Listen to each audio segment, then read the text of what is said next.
Ilayo naman nga nagpakig-sapol si DOJ Secretary Boying Rimulya sa Chief Justice.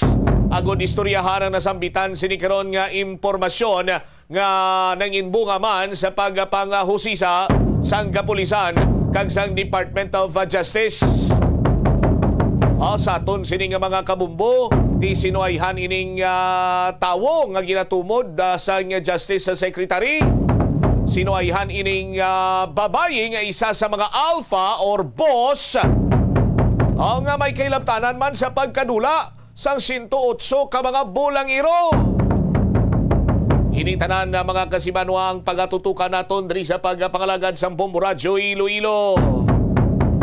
Sa aton sining mga kabombo ang kadalagan sang Bombo Radyo Iloilo sa sining bagong lamang nagatakop nga awarding sang KBP Golden Dove Award.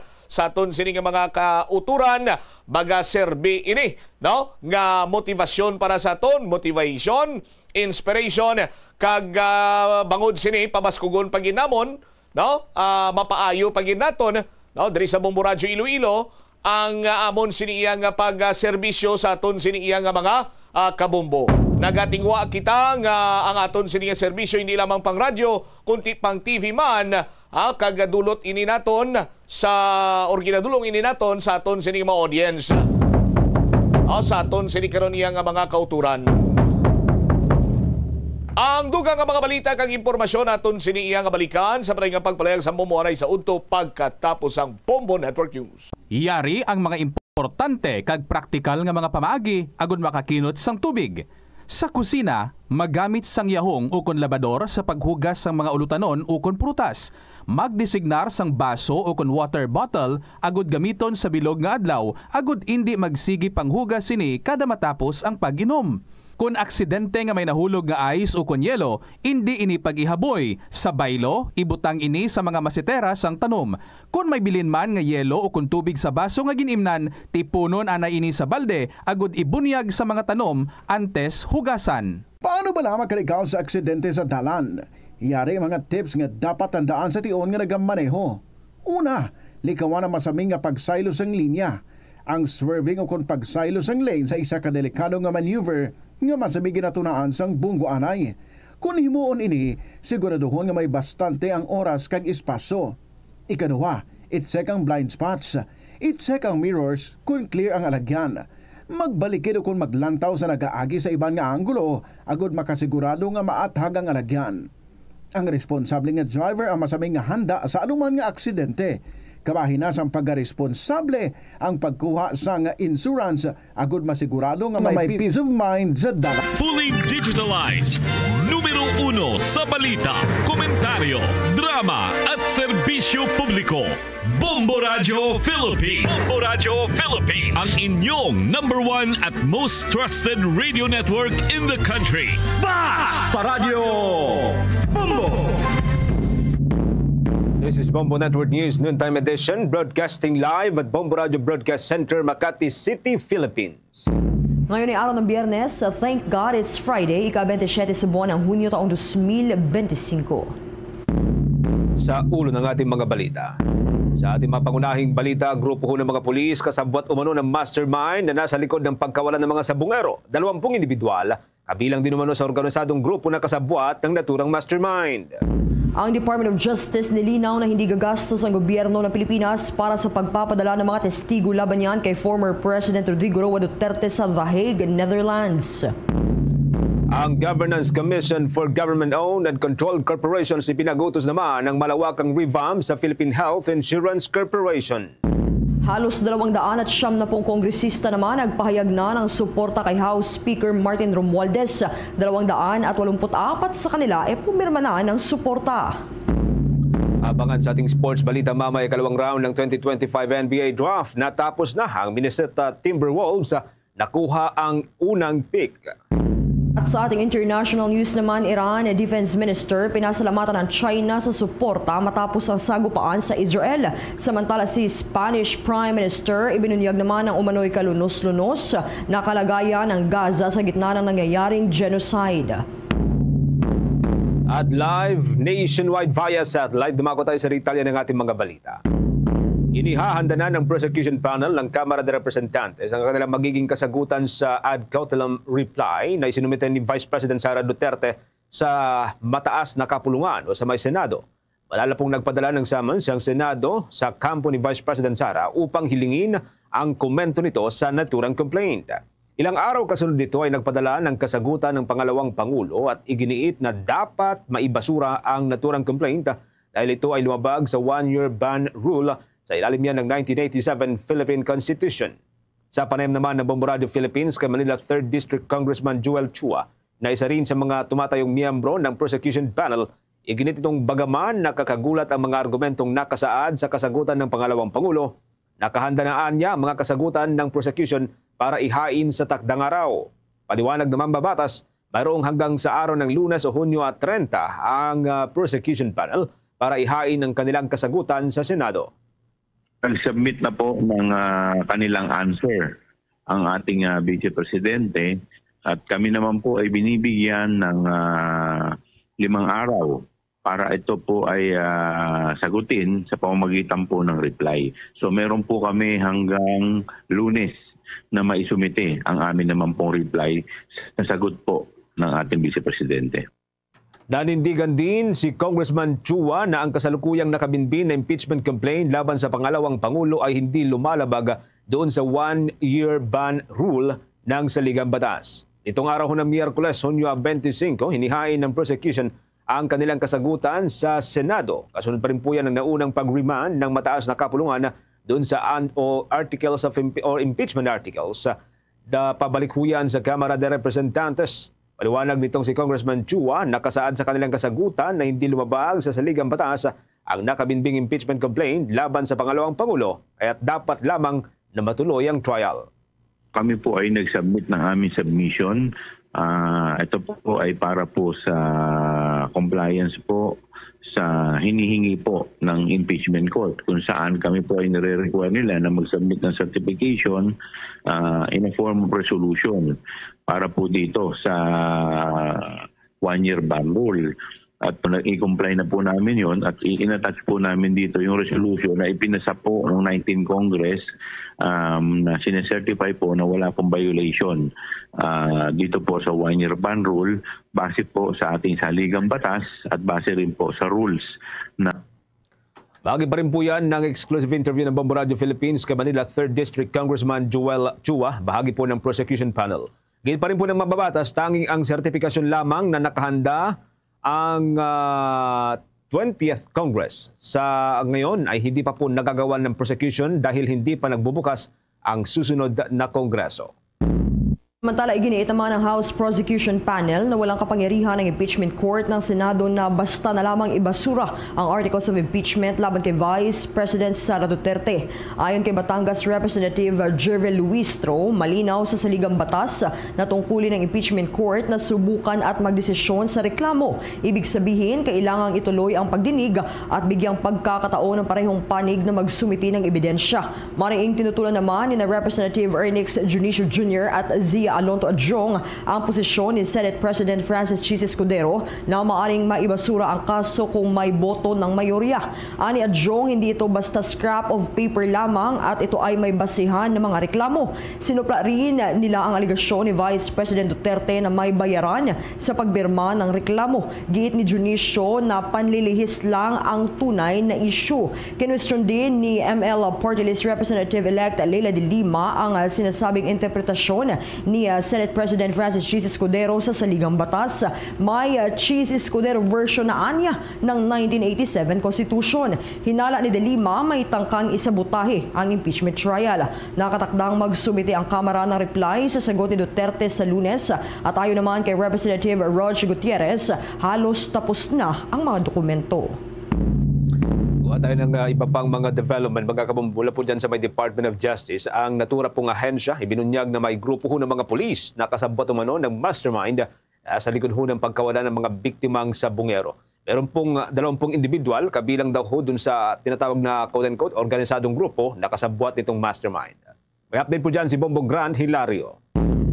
Ibinunyag ng Department of Justice na sangkot umano ang ilang miyembro ng kapulisan sa likod ng naganap na pagdukot at pagkawala ng mga biktimang sabungero. Kinumpirma mismo ni Justice Secretary Jesus Crispin Remulla na mayroong ilang mga pulis ang hinihinalang kasabwat ng isang makapangyarihan at maimpluwensyang individual na itinuturing bilang mastermind sa naturang kaso. Ayon sa naturang kalihim, kabilang ito sa kanilang masusipang iniimbestigahan kasunod na mga isiniwalat ng testigong lumantad. Matatandaan na una raw nang nakausap ni Justice Secretary Remulla ang testigong kinilala bilang si alias Totoy noon pang bago mag-eleksyon, kung saan ibinahagi nito kamakailan na pinatay ang mga nawawalang sabungero at inilibing umano sa bahagi ng Taal Lake. Dagdag pa ng naturang kalihim, hindi lamang grupo ng pulis ang maaaring sangkot, kundi mayroon pang organisadong samahan ng mga sabungero na siyang may pakana sa naganap na krimen. Aniaya,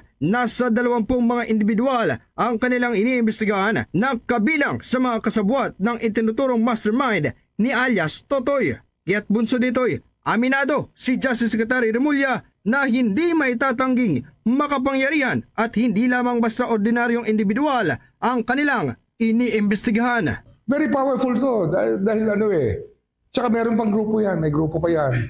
Mayroon pa tayong grupo ng police officers na involved. Marami tayong involved dito. Hindi ito basta-basta. Kasi mayroong sabongero group na dinitingnan namin ang involvement. And there are around 20 of them there. Some of them government officials. Some of them are from the Visayas. Pero karamihan yan tiga Luzon. Kaya naman, itinuring ng naturang kalihim ng Department of Justice na ang mga sangkot sa kaso ay isang organisadong grupo. May grupo yan na kasama, pero meron talagang corporate setup yung principal natin na kumikilos.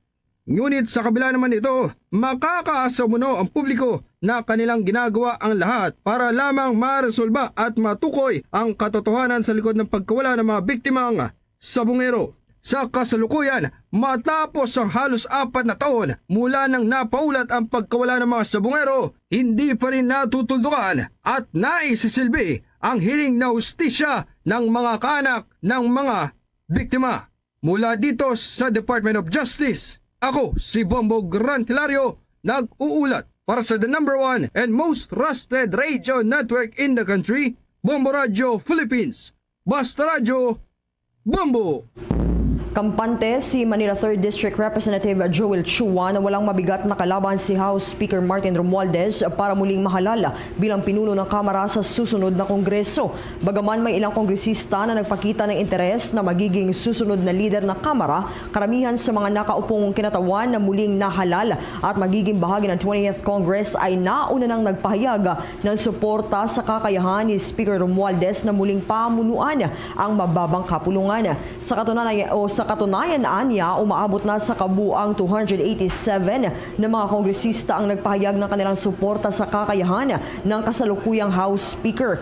284 naman sa kanila ang nauna nang pumirma para igiit ang kanilang suporta, habang ang 4 na nalalabi ay nagpahayag ng verbal support. Wala naman po kung nalalaman na may iba pong naghahangad, bagamat ang 287 na kongresista ay nag-signify na ng kanilang suporta sa leadership o pamumuno po ng ating Speaker Martin Romualdez. At dito po sa 287, 284 po doon ay pumirma ng support. At yung 4 po sa pamamagitan po ng kanilang verbal support. Pahayag ni Congressman Joel Chua sa exclusive interview ng Bombo Radio Philippines.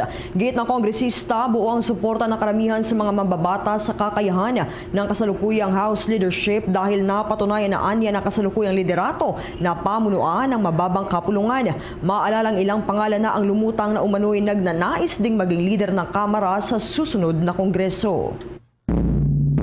Oras natin 13 minutes makalipas ang alas 12 ng tanghali. Nanawagan naman si Manila Representative Ernesto Junicio sa mga lider na magpakita ng maturity at tumigil na sa politikang mapanira. Kasunod pa rin po yan ang patutsada ni Vice President Sara Duterte na umano'y photo ops lamang ang presensya ni Pangulong Ferdinand Marcos Jr. doon ho sa pagsira sa 8.9 billion pesos na shabu Ayon kay Congressman Dionisio, kapag walang litrato, sasabihing walang ginagawa, abang kapag may larawan, photo ops naman. Ganyan talaga tawag o kapag politika ang umiiral. Git niya, alam ng taong bayan kung sino ang tunay na nagtatrabaho at mga ganitong banat ay hindi raw makakatulong. Hinikayat din ng mambabatas na gawing makabuluhan ang objective ito hong pamumuno para sa ikabubuti ng Pilipinas. Sa iba pang balita mga kabombot Star Nation, ang Kabataan Party List naman pinayuhan ng palasyo na maghain ng batas kung gustong kontrolin ang presyo ng produktong petrolyo. Narito ang mga balita sa pag-uulat ni Bombo Annalise Soberano. Pinayuhan ng Palasyo ng Malacanang ang Kabataan Party List na maghain ng panukalang batas kung nais nila talagang kontrolin ng gobyerno ang presyo ng langis sa bansa. Ayon kay Palace Press Officer Undersecretary Claire Castro, hindi maaaring basta diktahan ng Pangulo ang galaw ng presyo ng produktong petrolyo dahil sa umiiral na Oil Deregulation Law. Paliwanag ni Castro, ang presyo ng langis ay nakabase sa pandaigdigang merkado. Kaya't kung gusto ng Kabataan Party List mapahintulutan ng gobyerno na makialam sa presyuhan, dapat itong idaan sa pagbabalangkas sa panibagong batas. Sa halip na magparatang, hinikayat ng Malacanang ang mga mambabatas na gamitin ang kanilang kapangyarihan sa paggawa ng batas upang maglatag ng konkretong solusyon kaugnay sa patuloy na pagtaas ng presyo ng langis. Pakinggan natin ang pahayag ni Palace Press Officer Undersecretary Claire Castro. Sana po medyo maliwanagan po ang Kabataan Party List kung ano po ba talaga ang ginagawa ng Pangulo. Unang-una po, sinabi niyo po yata, hinadlangan na ang pagtaas ng sahod. Hindi po naghahadlang. Gusto po nating i-correct yan. Hindi po humahadlang ang Pangulo sa pagtaas ng sahod. Makikita po nila yan sa record po, sa Regional Tripartite Wage Board natin. Taon-taon po, yan po ang hiling ng Pangulo na magkaroon po ng pagtaas ng sweldo. Kung ito pong hinihiling nila ay 200 peso wage hike, yan po ay nasa Kongreso. Kung yan na po, medyo maliwanagan po Sir Undersecretary Claire Castro. Samantala, may basbas si Pangulong Ferdinand Marcos Jr. sa Department of Justice para tulungan ang mga testigo na haharap sa International Criminal Court kaugnay sa kaso ng hinaharap ngayon ng dating Pangulong Rodrigo Duterte. Ayon kay Palace Press Officer Undersecretary Castro na ang nasabing hakbang ng Department of Justice ay para tiyakin na may suporta ang mga testigo mula sa pamahalaan. Una nang inihayag ni Justice Secretary Crispin Remulla na makikipagtulungan sila sa International Criminal Court. Gayunpaman, paglilinaw ni Castro na hindi ito maituturing na direktang pakikipag-ugnayan ng gobyerno sa ICC. Mula sa Malacanang, Bombo Annalise Montaño Soberano nag-uulat para sa #1 and most trusted radio network in the country, Bombo Radio Philippines, Basta Radio, Bombo! Oras natin 15 minuto makalipas ang alas 12 ng katanghalian. Binigyang linaw ngayon ng Department of Justice na hindi o wala hong gagastusin ng gobyerno para sa pagpapadala ng mga testigo sa International Criminal Court laban kay dating Pangulong Rodrigo Duterte doon sa The Hague, Netherlands.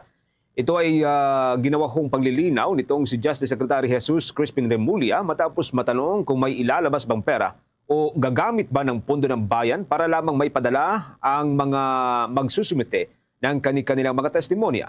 Anya, ang kanilang ginagawa lamang rito ay pakikipag-ugnayan sa naturang International Tribunal sa kung ano ang mga nais nito para sa kaso ng dating Pangulo. Ngunit hindi raw ito nangangahulugan na kanila pang ia-asiste mga testigo hanggang sa pagdating ng mga ito sa The Hague, Netherlands, kung saan nakapiit itong si dating Pangulong Duterte. Kundi ang tanging inisyatibo ng kagawaran ay ang siyang masiguro na nasa mabuting kalagayan ng mga testigo, mga witness, at masigurong maibsa ng mga banta sa buhay na maaari nilang matanggap. Mahalaga umano na kasing masiguro na maging ang kaligtasan ng mga ito na siyang maghahain ng kanilang testimonya doon sa may International Criminal Court upang sila ang tetestigo laban sa dating Pangulo. Kaya't patuloy na rin pag-ugnayan naman ng Department of Justice sa International Criminal Court sa mga hihilingin pa nito sa bansa hinggil sa kasong kinakaharap ng dating Pangulo. So far, hindi pa naman umaabot doon. But yung mga arrangements na kinakailangan gawin, responsive lang tayo basta may pangangailangan. We bridge the different gaps. Basta nangangailangan sila ng tulong, they just inform our people and we respond. Paliwanag po ng kalihim ng Department of Justice si Justice Secretary Jesus Crispin Remulla. Sa iba pang mga updates, lalo pang dumami ang bilang ng mga public transport vehicle na naharang at nahuli sa nagpapatuloy na crackdown laban sa mga driver at mga operator na naniningil ng mas mataas kumpara sa nakatakdang pamasahe mula sa mga pasahero sa Ninoy Aquino International Airport. Kasunod ng panibagong surprise inspection ay sinagawa ng Philippine National Police Aviation Security Group, ang Land Transportation Office at ang Manila International Airport Authority. Naharang naman ito ang karagdagang 11 public transport vehicle. Ang ilan sa mga driver ay naaktuhan na lumalabag sa ilang regulations na dapat sundin sa Ninoy Aquino International Airport. Tulad po yan ng franchise regulation nitong mga taxi na pumapasada sa bisinidad ng naturang paliparan. Ilan din sa kanila ang naaktuhang nangungontrata sa mga pasahero. Ayon sa Department of Transportation, itong mga narestong driver kasama ang prangkisa ng kanilang ginagamit na pampasaherong sasakyan ay sumasa ilalim na sa karagdagan pang mga evaluation. Maaring mapatawa ng mga ito ng akmang administrative penalties batay sa uri at kung gaano kadalas ang kanilang mga nagawang pagkakamali o mga nagawang pagkakasala. Nagpapatuloy pa sa ngayon ang investigasyon ng Manila International Airport Authority ukol sa umunoy 60-40 extortion scheme na kinasasangkutan ng ilang mga taxi driver at umano'y mga kasabwat na airport police personnel. Sa naturang modus mga kabombo, kailangan umanong magbayad ang mga taxi driver ng kaukulang komisyon sa mga kasabwat na airport police. Bagay ni pinapasa naman ng mga tsuper sa kani-kanilang mga nakukuhang pasahero dahilan ng paniningil ng labis-labis na pamasahe. Samantala, ipinag-utos ng Governance Commission for Government-Owned or Controlled Corporations ang major revamp sa Philippine Health Insurance Corporation. Ito ay upang matugunan ang umano'y operational challenges sa ilalim ng PhilHealth tulad ng outdated workforce at umano'y hindi tugmang mga datos, function at strategy execution kasama na ang pagproseso sa mga benefits. Sa ilalim ng revamp, kabuang 503 units at mahigit 7,000 na mga posisyon ang ipapasok sa naturang opisina. Ang mga ito ay inaasahang makakapagpapabuti pa sa service delivery ng ahensya kasama na ang paggampan nito sa mas malawak na mandato sa ilalim ng Universal Healthcare Act. Kabilang din sa mga nakatakdang ayusin ay ang Internal Audit Office ng PhilHealth. Ipinagutos din ng komisyon ang tuluyang pagbuo ng Benefit Payment Appeals Office upang mapagbuti ang kabuang efficiency sa pagproseso at paggawad ng mga benefit claims ng mga miyembro nito. Itatatag din ang PhilHealth Plus Unit upang mapagbuti ang healthcare access sa pamamagitan ng pagpasok o pag-alok ng optional supplemental benefits at pagpapalawak sa access para sa premium-based healthcare services. Sa pamamagitan ng naturang reorganization, pinaparequire ng Governance Commission for Government ang PhilHealth na magsumite ng quarterly reports nito. Nabigyan naman ang State Health Insurer ng 1 taon para sa tuluyang pagbabago sa organisasyon at centralization ng mga pangunahing nitong function. Ang komisyon ay nasa ilalim ng Office of the President kung saan nagsisilbi bilang ex-official members ang mga kalihim ng Department of Finance at Department of Budget and Management. Sa iba pang mga balita mga kabombo, pinahayag ng Metropolitan Manila Development Authority Chairman Romando Artes na dadagdagan pa nila ang mga CCTV cameras na gagamitin para sa mga monitoring sa No Contact Apprehension Policy o itong kilala sa tawag na NCAP. At anya, ongoing na ang kanilang pagkakabit ng mga ito sa ilang mga kakalsadahan. Dagdag pa ni Attorney Artes, bahagya silang natagalan sa pagkakabit ng fiber optics ng naturang kamera. Ang fiber optics na feature ay para sa mas magiging malinaw ang kuha sa mga sasakyan o gamit po itong mga kamera. Target nila makakabit ng halos 1,200 na kamera ngayon pong taon na gagamitin para yan sa implementasyon ng naturang pulisiya. Sa pagkakabit, lalagyan na rin nila ng harang upang mas maging secure ang camera, pati na rin ang mga kable nito. Alala na pong ngayong linggo ay may nanakaw ng mga kable ng kanilang camera sa May Guadalupe Footbridge. Ongoing po yung pagkakabit po natin ng mas marami pang cameras. I think nasa 1,200 pa yan yung nakaprograma sa amin this year na ongoing yung pagkabit. Just that medyo ang mabagal kasi dyan yung paglatag ng fiber optics Kasi hindi na kami gumagamit ng yung naka-broadband na wireless kasi naglalag yung mga kuha Nakita nyo yan nung sobrang linaw. ng ating camera, even yung hindi nagpipixelize because of the fiber optic, nakakonect yan sa network natin. So, hopefully within the year, maikabit itong nasa 1,200 pa ng cameras na gagamitin natin for. Bagi po ng pahayag ni Attorney Roman Duarte, ang chairman ng Metropolitan Manila Development Authority. Sa kasalukuyan, nasa 22 na lugar sa Metro Manila ang mayroong gumagana ho ng mga CCTV camera para yan sa No Contact Apprehension Program. Kung babalikan mga kabombo, naging biktima ho ng nakawan ito ho mga kable ng ilang mga bagong lagay na CCTV camera dyan po sa Guadalupe Footbridge. Naitala po ito sa lungsod ng Makati. At ayon nga ho kay Chairman Artes, napunan nila ang ilang blankong data entry kaya nagsagawa sila ng troubleshooting kung saan nakumpirma ang pagkawalan ng ilang mga kable. Kasama na po dito yung mga kamera. Tinatayang halos 10 kamera ang naapektuhan dahil sa nasabing pangyayari. Pinaghahanap na rin ng mga responsable sa krimen at posibleng maharap ang mga ito sa patong-patong na kaso. Sa iba pang mga balita, itong 150 million na fuel subsidy ilalaan ng Department of Agriculture para sa mga mangingisda at magsasaka. May mga balita dyan si Bombo Bea Piniza. Maglalaan ng Department of Agriculture na higit sa 150 milyong halaga ng fuel subsidy para sa mga mangingisda at magsasaka bunsod ng patuloy na pagtaas ng presyo ng krudo at ng petrolyo.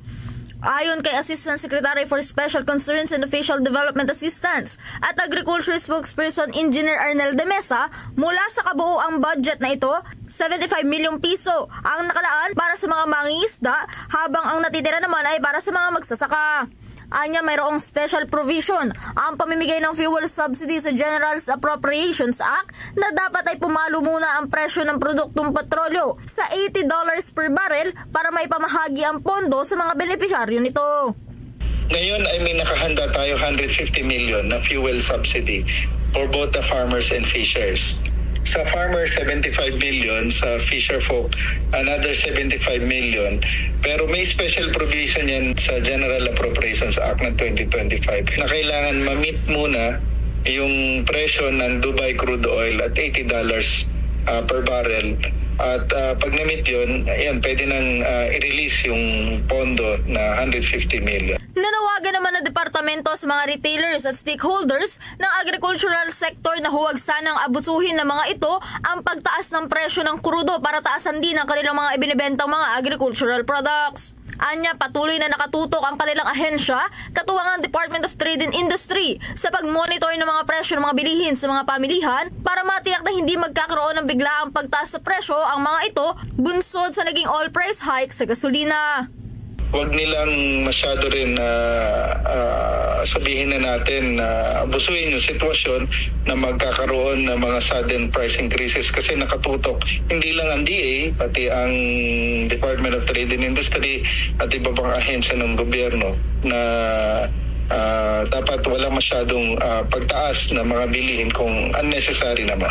Sa ngayon, yung data na hawak ko binigay sa akin, at least wala pang nakikita ng mga pagtaas sa mga presyo ng mga Sa ngayon naman, inaasahan naman na natiling stable pa rin ang mga galaw ng presyo sa mga pamilihan at wala pa rin nakikitang pagtaas kaya naman payo rin ni Demesa sa mga mamimili. Kabisaduhin ang mga laro ng presyo at ng tamang range ng mga produkto upang maiwas ang mga abuso ng ilang mga retailers. Para sa Bombo Network News, Bombo Bea Piniza nag-uulat para sa #1 and most trusted radio network in the country, Bombo Radio Philippines. Basta Radio, Bombo! 25 minuto makalipas ang 12:00 ng katanghalian. Bago tayo umusad sa iba pang mga malalaking balita, mga kabombo, makakausap po muna natin ang Vice Chairperson at siya rin po nagsisilbing Executive Officer ng National Police Commission, si Vice Chairperson Rafael Vicente Calinisan. Magandang araw ho sa inyo, Vice Chair, at welcome sa Bombo Radio Philippines. Si Bombo Genesis po ito, kasama natin si Bombo Jai. Vice. Magandang umaga po sa ating lahat. Actually, hapon na pala. At maraming salamat po for having me on your program. Thank you so much, sir. At welcome sa Bombo Radio Philippines. Napapanood po tayo nationwide, even worldwide. Isa po sa mga nais naming maitanong ho sa inyo, yun pong paggulong ng investigasyon dun ho sa mga sinasabing aktibong pulis na umano'y sangkot sa kaso ho ng mga nawawalang sabungero. Ano pong mga updates na pwede hong mailantad po sa public from sa part po ng NAPOLCOM, sir? Kagabi, nagutos tayo ng investigation. We heard over the media na may mga policemen daw di umano na involved dito sa pagkawala ng ating mga sabungero. So it is just incumbent upon the National Police Commission to investigate also. So kagabi we ordered our Inspection, Monitoring and Investigation Service na imbestigahan na yung mga kaganapan dito.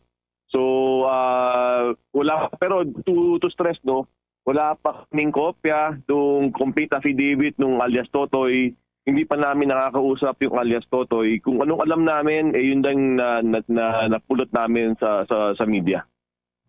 So, ibig sabihin may motu proprio din ho palang gagawin ng ng NAPOLCOM. Pero sa ngayon, sir, identified na ho ba yung mga pangalan? I'd rather not comment on that, no. Pero of course, may mga narinig na tayo. But I repeat, I haven't seen the complaint affidavit. I haven't read the complaint affidavit. But due to our creative investigation, may mga nalalaman na tayong iba-ibang detalye.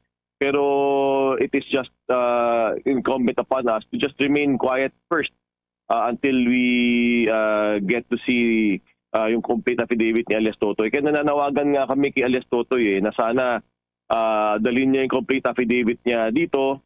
We will coordinate also with all law enforcement agencies, including the DOJ, PNP, and the NBI, para sa aspetong administratibo na kaso, makasulong kami. Siguro, isi-stress ko lang din, may tatlong klaseng kaso na maaaring i-file laban sa kahit na anong individual. Una yung criminal cases, yun yung himas rehas, yung aspetong civil, yun yung aspetong kailangan mo magbayad ng danyos. Ang pinag-uusapan sa National Police Commission ay yung aspetong administrative cases, yung fitness to remain as a policeman. So kaya hindi maaaring hindi pagtuunan ng pansin ito kasi araw-araw kung inosente sana to mga pulis to, edi so be it, no? Pero kung guilty ang mga pulis to, they should not be wearing the uniform or that badge or that gun. Yung sa motu proprio natin, sir, hanggang as to what extent yung pong pwede ho nating investigahan po dito?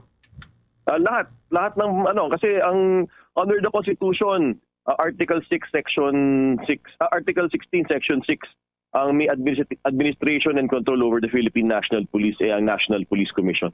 So kasama sa kapangyarihan ng NAPOLCOM ang imbestigahan ng kahit anong bagay na involves the PNP. Ang ating kasama si Bombo Jai. Attorney, kung mapag-alaman na hindi lang 20 itong sangkot dito, ano po yung magiging hakbang ng NAPOLCOM, lalo na at nag-uumpisa na rin ang malawakang balasahan sa Philippine National Police? Makakatulong ba ito para sa internal cleansing sa loob ng PNP? So, aktibo po tayong kasapi sa pagsisili po ng ating kapulisan. Of course, we are promoting their moral and welfare. Number 1 po yan. Pero sa oras na merong aspetong pang-aabuso, wala ko pag-uusapan. Tayo po nakahanda na walang kikilingan na kung kailangan meron tayong parusahan, paparusahan ho natin. Kung may kailangan ho tayong tanggalin, tatanggalin po natin. Okay. So ano po yung magagawa ng NAPOLCOM para tiyaking mawawalan na ang mga ganitong klase ng involvement ng mga pulis sa mga malalaking kaso po? Subukan nyo lang po kami. Any and all persons, kasama po tayong lahat. Lahat po ng ordinaryong tao, pwede po magsumbong sa National Police Commission. Mula po sa inyong pag-file ng complaint hanggang sa paglabas ng desisyon, susubukan ho namin na 60 days.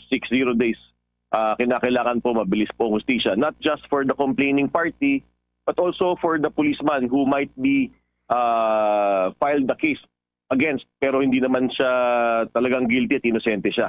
So kailangan ang hustisya ay mabilis para sa lahat ng partido. Attorney, balik ho sa akin. Although nababanggit ninyo na kagabi yung pong initial na pag-uusap po natin, pero may prior ho dito, may prior commitment na ho ba kayo with DOJ at sa panig ng Philippine National Police para tignan yung posibleng involvement ng mga police? We are still coordinating with them. In fact, kakausap ko lang sa CIDG wala pang 5 minutes ago.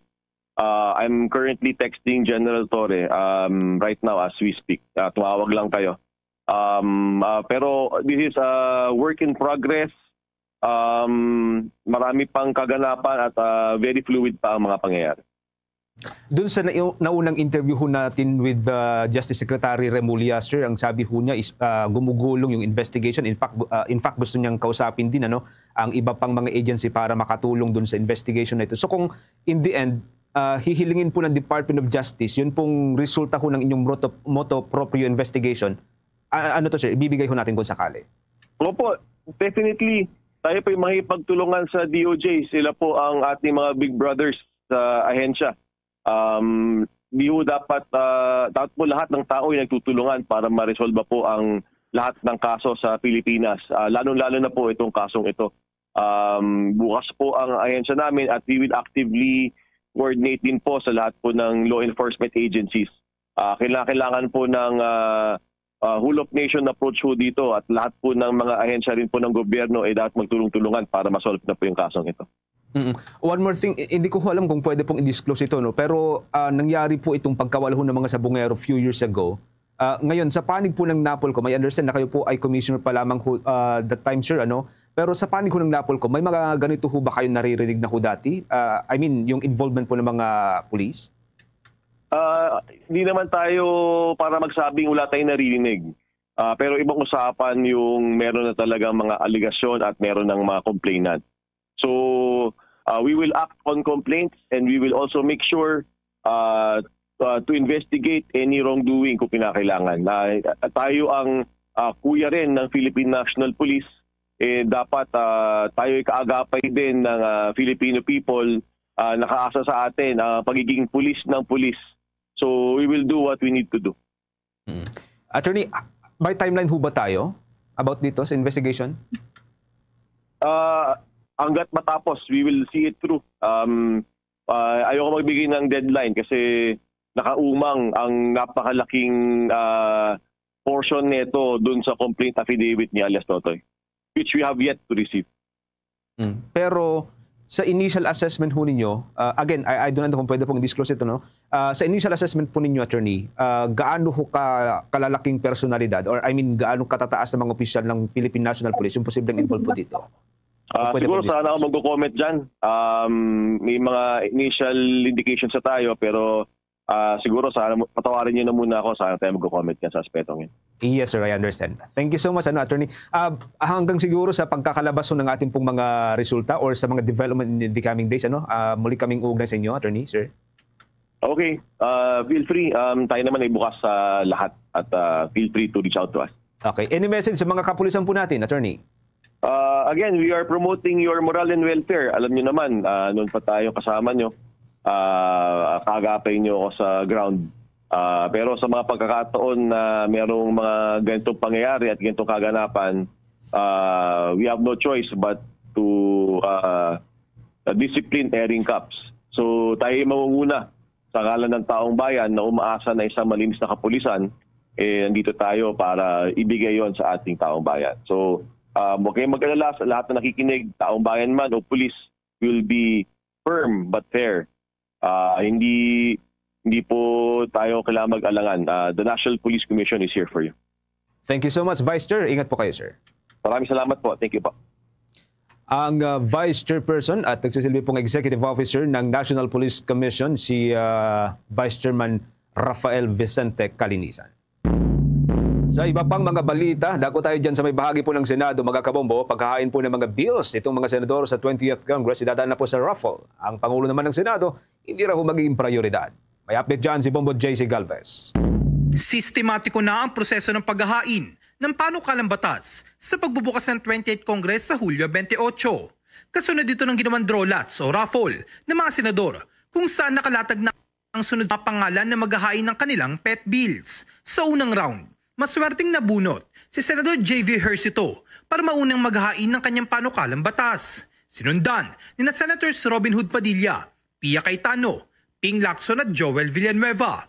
Sa ikalawang round naman, naunang nabunot si Senator Joel Villanueva. Sinundan ni na Senators Erwin Tulfo, Mark Villar, Bam Aquino, Senate President Francis Chis Escudero at iba pa. Ayon kay Escudero, ang sistemang raffle ay paglihis sa kanyang inabutan ng Senate President ang prioridad sa paghahain ng panukalang batas bago ang mga senior senators. Ayon sa senador, hindi ang Pangulo ng Senado ang priority sa paghahain ng bills dahil wala naman siyang pagkakaiba sa mga kasamang senador. Dati ay nag-uuna ng mga staff ng mga senador sa paghahain ng panukalang batas sa tuwing magbubukas ang panibagong kongreso. Ginawa namin drawing of lots. Drawing of lots ang ginawa namin. Pagbabalik yan sa nagdaang practice ng Senado na para patas, parehas. Kasi ang inabutan ko, may priority ang Senate President, tapos yung senior.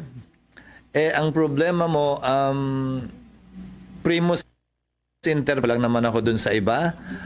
So para sa akin, drawing of lots na lang, hindi ako dapat mabigyan ng prioridad. Pangalawa, pagdating naman dun sa mga senior, sa dami ng beses bumabalik yung mga dating naging senador, kailan pa magiging senior yung mga bago.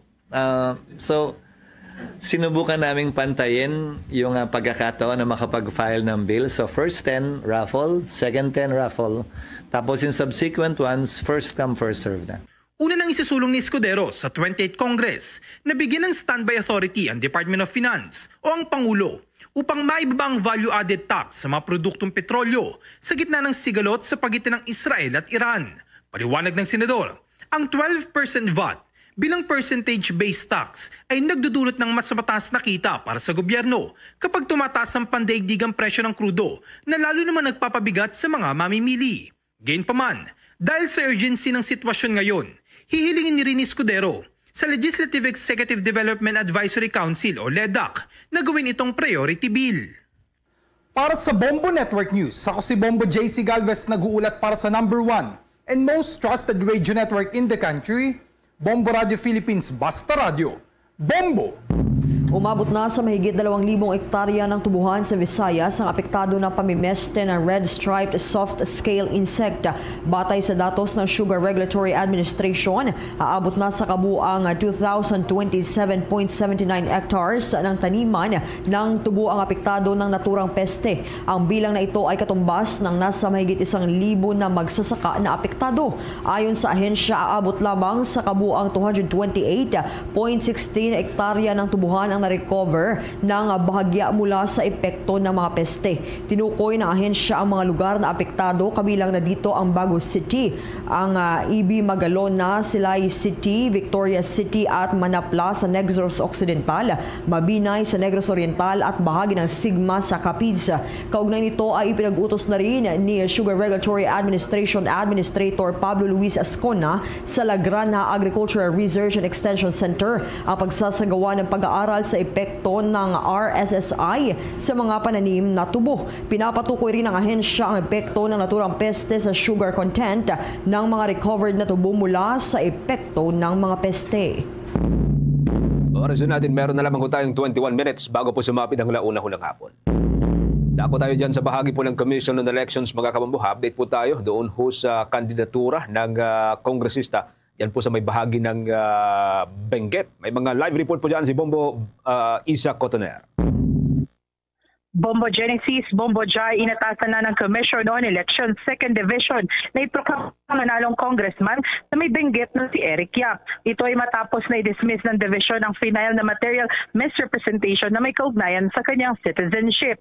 Ayon kay Commission on Elections Chairman George Sherwin Garcia, ibinasura ang kanyang kaso dahil hindi rin na-verify ang mismong petisyon. Hindi rin nakapagbigay ng matibay na ebidensya ang respondent na nagsasabing Chinese si Yap at anya dapat cancellation ng Certificate of Candidacy ang pinail at hindi diskwalifikasyon. Kaugnay niyan, pakinggan natin si COMELEC Chairman George Erwin Garcia. Rehas po yung halos na-cite po ng division. Number 1, may technicality issue sa issue ng verification. Hindi verified yung mismong petition. Number 2, walang ebidensya halos na nailakip doon sa petition patungkol sa kawalan umano ng citizenship na naturang respondent. At number 3, lumalabas parang mali yung remedyo na na-file. Dapat kasi cancellation of candidacy siya. Kung kaya pinagsama-sama ng lahat ng yan and minarapat ng division na i-dismiss yung naturang mga Bagaman dinismiss na ito ng dibisyon, maaari pa ring magpasa ng motion for reconsideration ang respondent sa loob ng 5 araw at iakyat na ito sa en banc level. Ngunit kung hindi nakapagpasa, magiging final and executory ito at maaari na siyang maaari na siyang formal na iproklama sa Provincial Board of Canvassers ng Benguet. Kaugnay niyan, pakinggan natin ang naging kasagutan ni COMELEC Chairman George Sherwin Garcia sa naging pagtatanong ng Bombo Radio Philippines. Sir, yung kay Eric Yap, pwede ba mag-compete meron naman siyang karapatan pa yung petitioner na mag-file ng motion for reconsideration and therefore titingnan natin within a period of 5 days kung mag-motion for reconsideration. Kaya naman yung Provincial Board of Canvassers ng Benguet ay maaari hindi pa mag-convene upang iproklama siya sapagkat siyempre hihintayin nila yung tinatawag na Certificate of Finality and Entry of Judgment sapagkat kung sakasakali na yung petitioner ay mag-file ng motion for reconsideration, maaaring mahinto yung mismong pagpapatupad ng desisyon. Mula sa lungsod ng Maynila para sa Bombo Network News, Bombo Issa Cotoner nag-uulat para sa number 1 and most trusted radio network in the country, Bombo Radio Philippines. Basta Radio, Bombo! Bombo Weather Update! Sa ating weather update, mababa ang tsansa ng low pressure area na namataan sa karagatang Pasipiko sa silangan ng Pilipinas na mabuo bilang isang tropical depression sa susunod na 24 oras. Batay po ito sa pagtaya ng State Weather Bureau. Batay sa impormasyon na nilabas ng ahensya, ngayon pong araw, nanatiling mahina ang naturang weather system habang kumikilos sa labas ng Philippine Area of Responsibility. Huli pong natukoy ang naturang low pressure area sa layong 1,710 kilometers silangan ng southeastern Luzon. Sa kabila po nito, hindi pa rin inaalis ng Weather Bureau ang posibilidad ng paglakas ito sa mga susunod na araw kaya't patuloy itong binabantayan. Wala namang nakikita ang epekto o direktang epekto ng naturang low pressure area sa kalupaan ng Pilipinas. Sa kasalukuyan mga kabombo ay southwest monsoon ang nagpapaulan sa malaking bahagi ng Pilipinas. Batay sa inilabas na General Flood Warning Advisory ngayong araw, 9 na rehiyon sa Pilipinas ang posible pong makaranas ng mga serye ng pagulan na maaaring magdulot ng mga biglang pagbaha. Kabilang po dito ang Region 1 o dyan po sa may Ilocos Region, Region 3 o Central Luzon, Region 4A o Calabar Zone, Region 4B o Mimaropa Region, Region 6 o Western Visayas, Region 7 o dyan po sa may Central Visayas, Region 8 o dyan po sa may Eastern Visayas, kasama na po ang ilang mga rehiyon sa Mindanao tulad po ng Region 11 o Davao Region at Region 13 o dyan po sa may Caraga Region. Bombo International News. Nagpasalamat si Iranian Defense Minister Aziz Nasirzadeh sa China sa suporta nito sa paninindigan ng Iran sa kanyang unang biyahe sa ibang bansa matapos ang 12 araw na sagupaan kontra Israel. Dumalo si Nasirzadeh sa pulong ng Shanghai Cooperation Organization sa Qingdao, China, kung saan pinagtibay ang ugnayang militar ng mga bansang kasapi tulad ng China, Russia, Iran, India at Pakistan. Hiniling ng Iran na patuloy na gumanap ang China bilang tagapagmagitan sa pagpapalakas ng ceasefire at pagbawas ng tensyon sa rehiyon. Sa talumpati naman, binatikos ng Chinese Defense Minister ang bullying acts na sumisira sa pandaigdigang kaayusan na pahiwatig laban sa Estados Unidos. Kinundena rin ng China ang pag-atake ng Israel at Iran at ang mga sumunod na US airstrikes at tinawag itong banta sa pandaigdigang seguridad. Hindi naglabas ng joint statement ang Shanghai Cooperation Organization dahil sa hindi pagkakasundo ng ilang kasapi gaya ng India at China. Sa iba pang balita sa ibayong dagat, tinawag naman ni Spanish Prime Minister Pedro Sanchez ang sitwasyon sa Gaza bilang isang kalunos-lunos na kalagayang may elemento ng genocide, kasabay ng panawagan sa European Union na suspindihin ang kasunduang pangkooperasyon nito sa Israel. Sa European Union Summit sa Brussels, ibinanggit ni Sanchez ang ulat ng European Union na nagsasabing may indikasyon ng paglabag ng Israel sa human rights obligation nito, kabilang ang pagpigil sa ayuda, pag-atake sa mga mamamahayag at libu-libong nasawing sibilyan. Git niya, hindi makatarungang pinatawan ng 18 sanctions ang Russia, ngunit hindi man lang naapektuhan ng Israel. Dahil sa pagkakahati-hati ng mga European Union member states, walang konkretong aksyon ang napagkasunduan at itinakdang muling talakay ng issue sa Hulyo nitong taong kasalukuyan. Nagsimula naman ang gulo matapos umatake ang Hamas sa Israel noong Oktubre taong 2023. Mahigit 56,000 na ang napatay sa Gaza ayon sa Hamas-run Health Ministry. Oras natin, meron na lamang po tayong 14 minutes bago po sumapit ang alauna ng hapon at update na po tayo sa mga balitang tinutukan ng ating mga provincial station. Unahin po natin dyan sa bahagi po ng Ilocos Region. Tumataas na po yung kaso ho ng mga wild disease na tinatawag, mga kabombo. Maki-update po tayo sa detalya po ng balitang yan sa pag-uulat po ng Bombo Radio Dagupan. Nagbabala ang Department of Health Region 1 sa publiko laban sa mga wild diseases na karaniwang tumataas tuwing panahon ng tag-ulan, gaya na lamang ng waterborne diseases, influenza, leptospirosis at dengue. Sa naging panayam ng Bombo Radio Dagupan kay Dr. Will Bubis, ang Medical Officer for Center for Health Development, Department of Health Region 1, sa pinakahuling monitoring report nitong Hunyo, naitala ang 2,601 kaso ng dengue, mas mataas kumpara sa kaparehong panahon noong nakarang taon na may 1,109 na kaso lamang, kung saan 10 ang naitala sa pagkasawi na iniulat dito. Kabilang naman sa mga sintomas ng dengue ang mataas na lagnat, pagsusuka, pagdurugo ng gilagid, ilong o dugo sa dumi. Ayon sa mga eksperto, kapag nararanasan na ang ganitong sintomas, hindi na ito simpleng lagnat at kinakailangan agad na ikonsulta sa doktora. Ang incubation period naman ito ay nasa 4 hanggang 7 araw. Kaya't sa panahong ito, maaaring magsimulang lumabas ang sintomas. Samantala, 54 na kaso ng leptospirosis naman ang naiulat din itong Hunyo, kung saan malaki ang itinaas nito kung ikukumpara sa parehong panahon noong taong 2024 na may 25 kaso lamang. Ito naman dito ang naiulat na nasawi.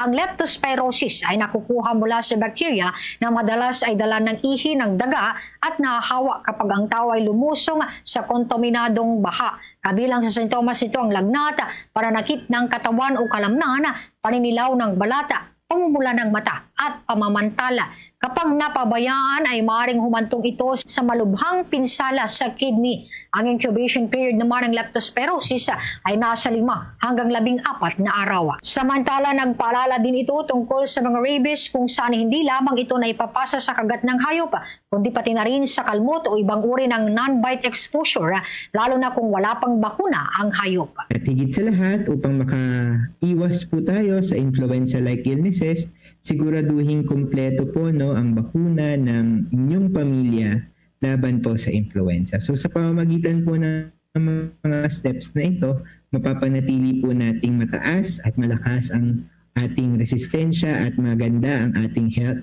ngayong rainy season. Para sa Bombo Network News, mula rito sa Bombo Radio Dagupan, Bombo Myra Reside nag-uulat para sa number 1 and most trusted radio network in the country, Bombo Radio Philippines. Basta Radio, Bombo! Isang constitutionalist, iginiit na unconstitutional ang pag-dismiss ng impeachment case nang hindi man lang dumaan sa paglilitis. May mga detalye dyan ang Bombo Radio Kawayan. Binigyang diin ng isang political analyst at constitutionalist na hindi maaaring i-dismiss ang isang impeachment case alinsunod sa saligang batas ng Pilipinas nang wala man lang naganap na paglilitis. Ito ay matapos ihayag ni Senate President Francis Escudero na maaaring i-dismiss ng impeachment court ang kaso ni Vice President Sara Duterte sa pamamagitan lamang ng majority votes. Sa panayam ng Bombo Radio Kawayan kay Attorney Michael Henry Yosinko, isang political analyst at constitutionalist, sinabi niya na ayon sa Section 3 ng Article 11 ng 1987 Constitution, kinakailangang litisin ng Senado ang impeachment complaint na naihain sa kanilang tanggapan. Hindi umano maaring basta na lamang i-dismiss ng isang impeachment case nang hindi man lang nagkakaroon ng trial dahil ito ay malinaw na paglabag sa saligang batas ng bansa. Iginit din ito na dapat manatiling impartial ang senador dahil ito ay bahagi ng kanilang mandato bilang hukom sa impeachment court. Ito ay upang matiyak na maging patas ang resulta ng trial at ang desisyon ng mga Senate judges ay naayon sa mga nailatag na ebidensya.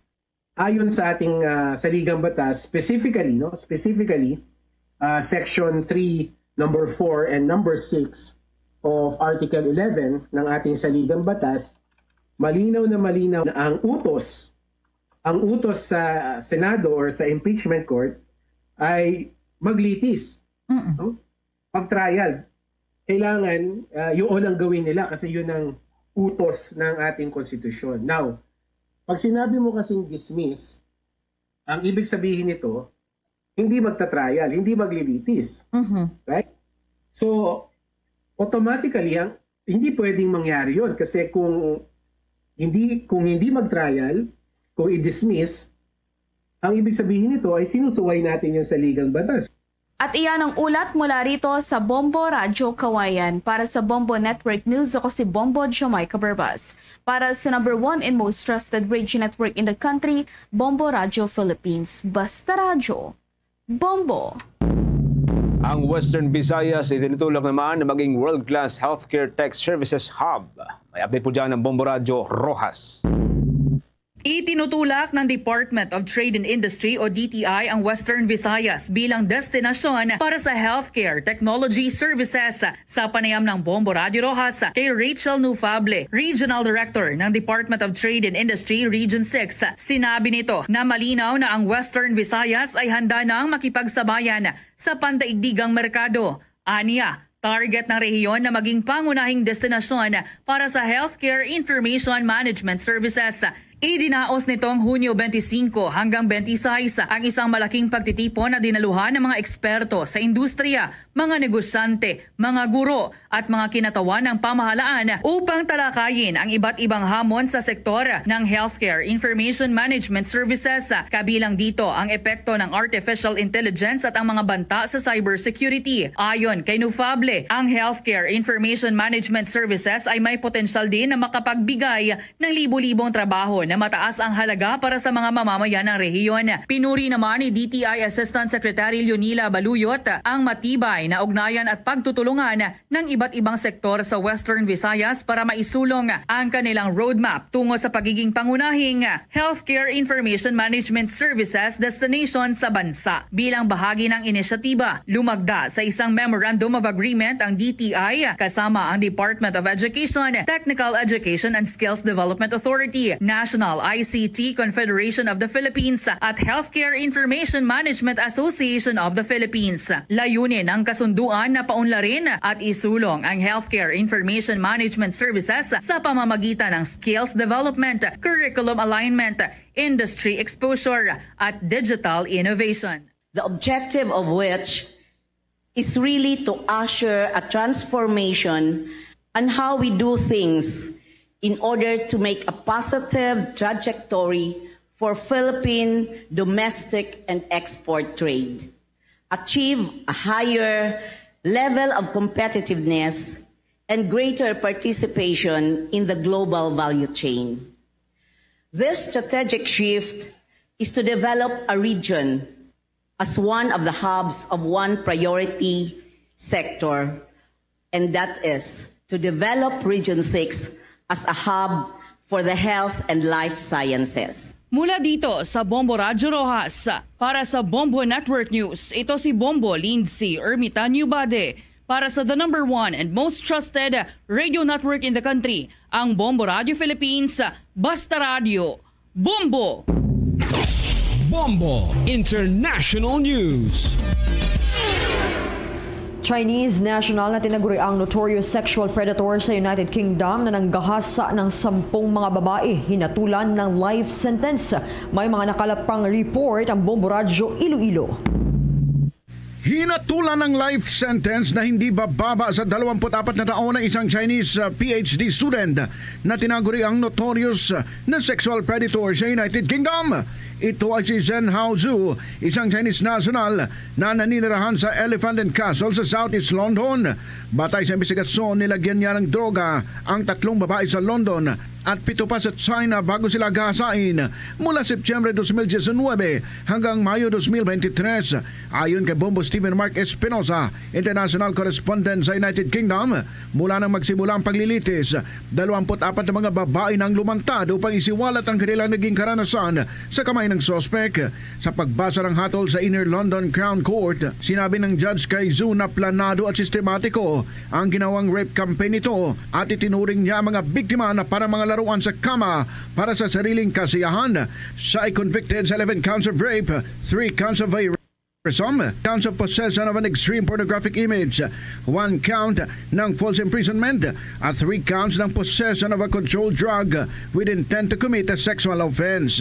Natuklasan din na may tinatago siyang trophy box na naglalaman ng personal na gamit ng mga biktima at kinuhanan pa niya ng video ang siyam sa mga paggagahasa nito habang walang malay ang mga biktima. A Chinese PhD student named by police as one of the most prolific predators in the UK has been sentenced to life with a minimum term of 24 years. Xin Haosu, a Chinese national, drugged and raped 3 women in London and another 7 in China between September 2019 and May 2023.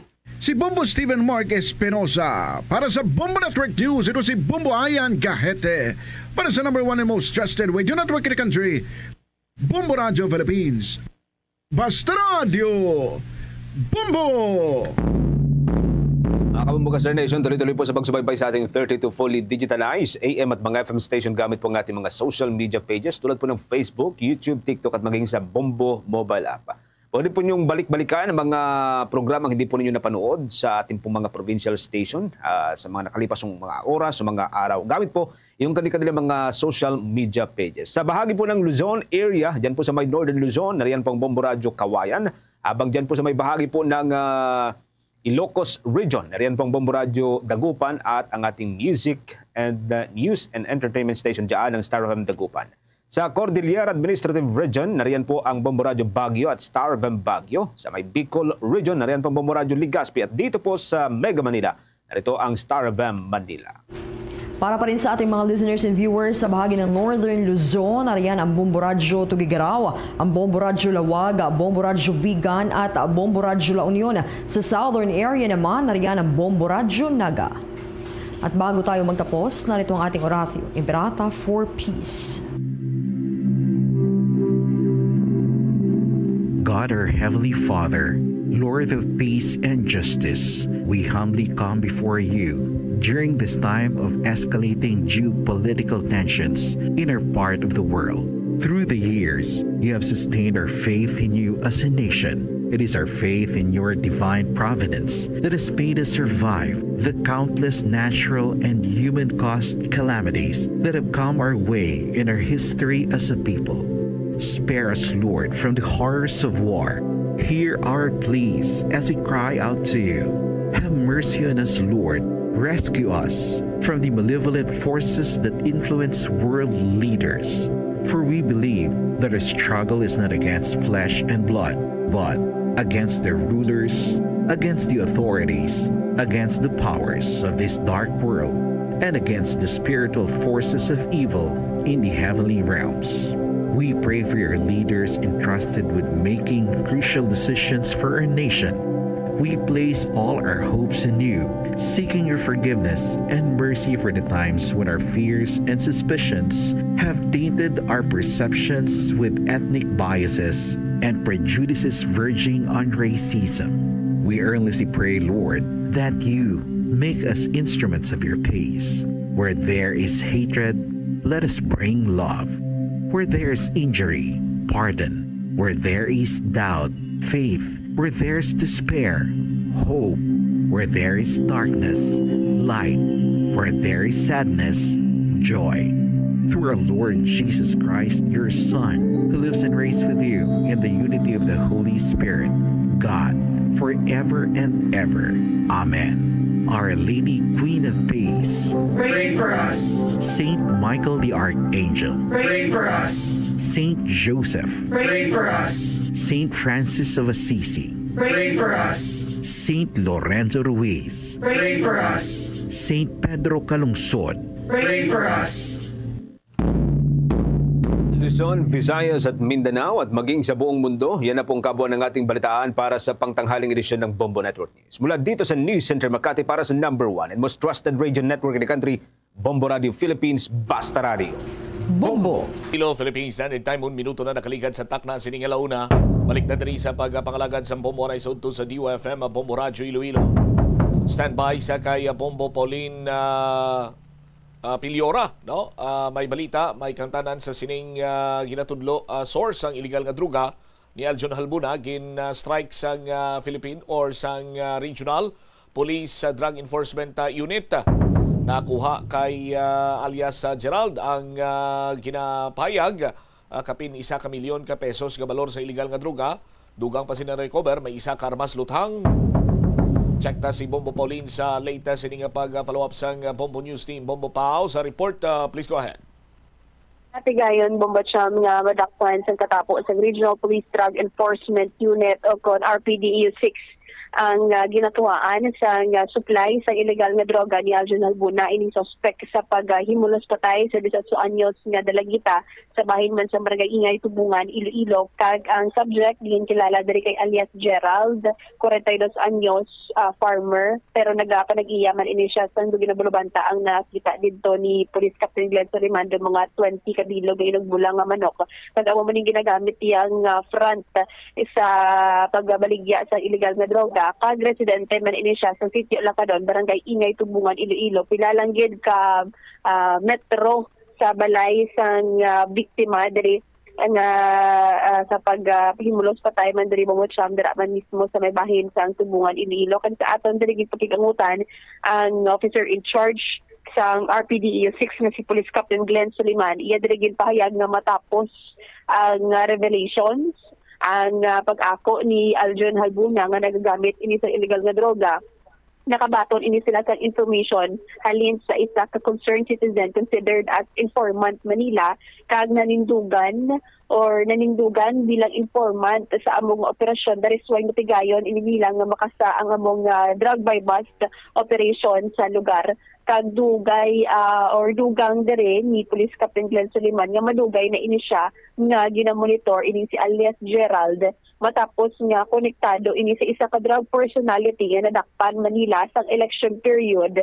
So bali ang casing in monitoring nila mga sumusubra na Bombo Cham isa ka bulan dira sa may bahin sa Tubungan ato isa ka considered man dito high value individual and possible and downline ining si alias Gerald sang nadakpan nila na drug personality few weeks ago or during some election period ini siya Bombo Cham. So nagagwa diri sa investigasyon sa 1st District Tubungan, sa 1st District ini siya nagakuha sang iyang supply kag may mga information naman sila nga nabaton kung diin ini siya gakuha sa supply apang padayon ang validation sa kapulisan and that time gani may dunag pa ni siya may plano pa ini siya tani nga magpalagyo na Bombo Cham kag medyo dumako man tinong lawas sining subject sa mga bypass operation ang budak nga din medyo nabiglayan ng kapulisan pero natigayon ini siya madakpan pag nakuhaan sang 135 grams sang suspected shabu nga may-ari ini siya drug price or standard drug price nga 918,000 pesos malapit 1 milyon pag na-recover man ang 38 revolver nga loaded ini siya sa 5 ka live ammunition Bombo Cham padayon man diri nga ginapanginwala ni alias Gerald ang subject sa mga bypass operation nga tanan nga connection dito kay Aljon Halbuna gina-deny niya Bombo Cham. So wala sa interaction anything nga ma-connect dito kay Aljon Halbuna ginapanginwala niya Bombo Cham. So diri sa ila kay Police Captain Glenn Soliman nga although positively na verify nila ang muling information nga dira nagakuha iya si Aljon Halbuna sa version diriya sa subject wala niya ginaako Bombo Cham. So possible magapangatubang ini siya sang kaso na paglapas sa Republic Act 9165 ang paggamit sa illegal na droga subong man sa RA 10591 ang muning pagkupot pagmatapos nakuhaan siya sa armas Bombo Cham and dugang diri sang natungdan nga base sa investigasyon kung kisa agani dira pa na sila kung nagagamit sang illegal na droga ini sa Halbuna. Wala pa ma-verify kung abugi man ang exact na place hinigamitan nila sa illegal na droga after dito or before dito nga ginobra ni Aljon Halbuna ang krimen.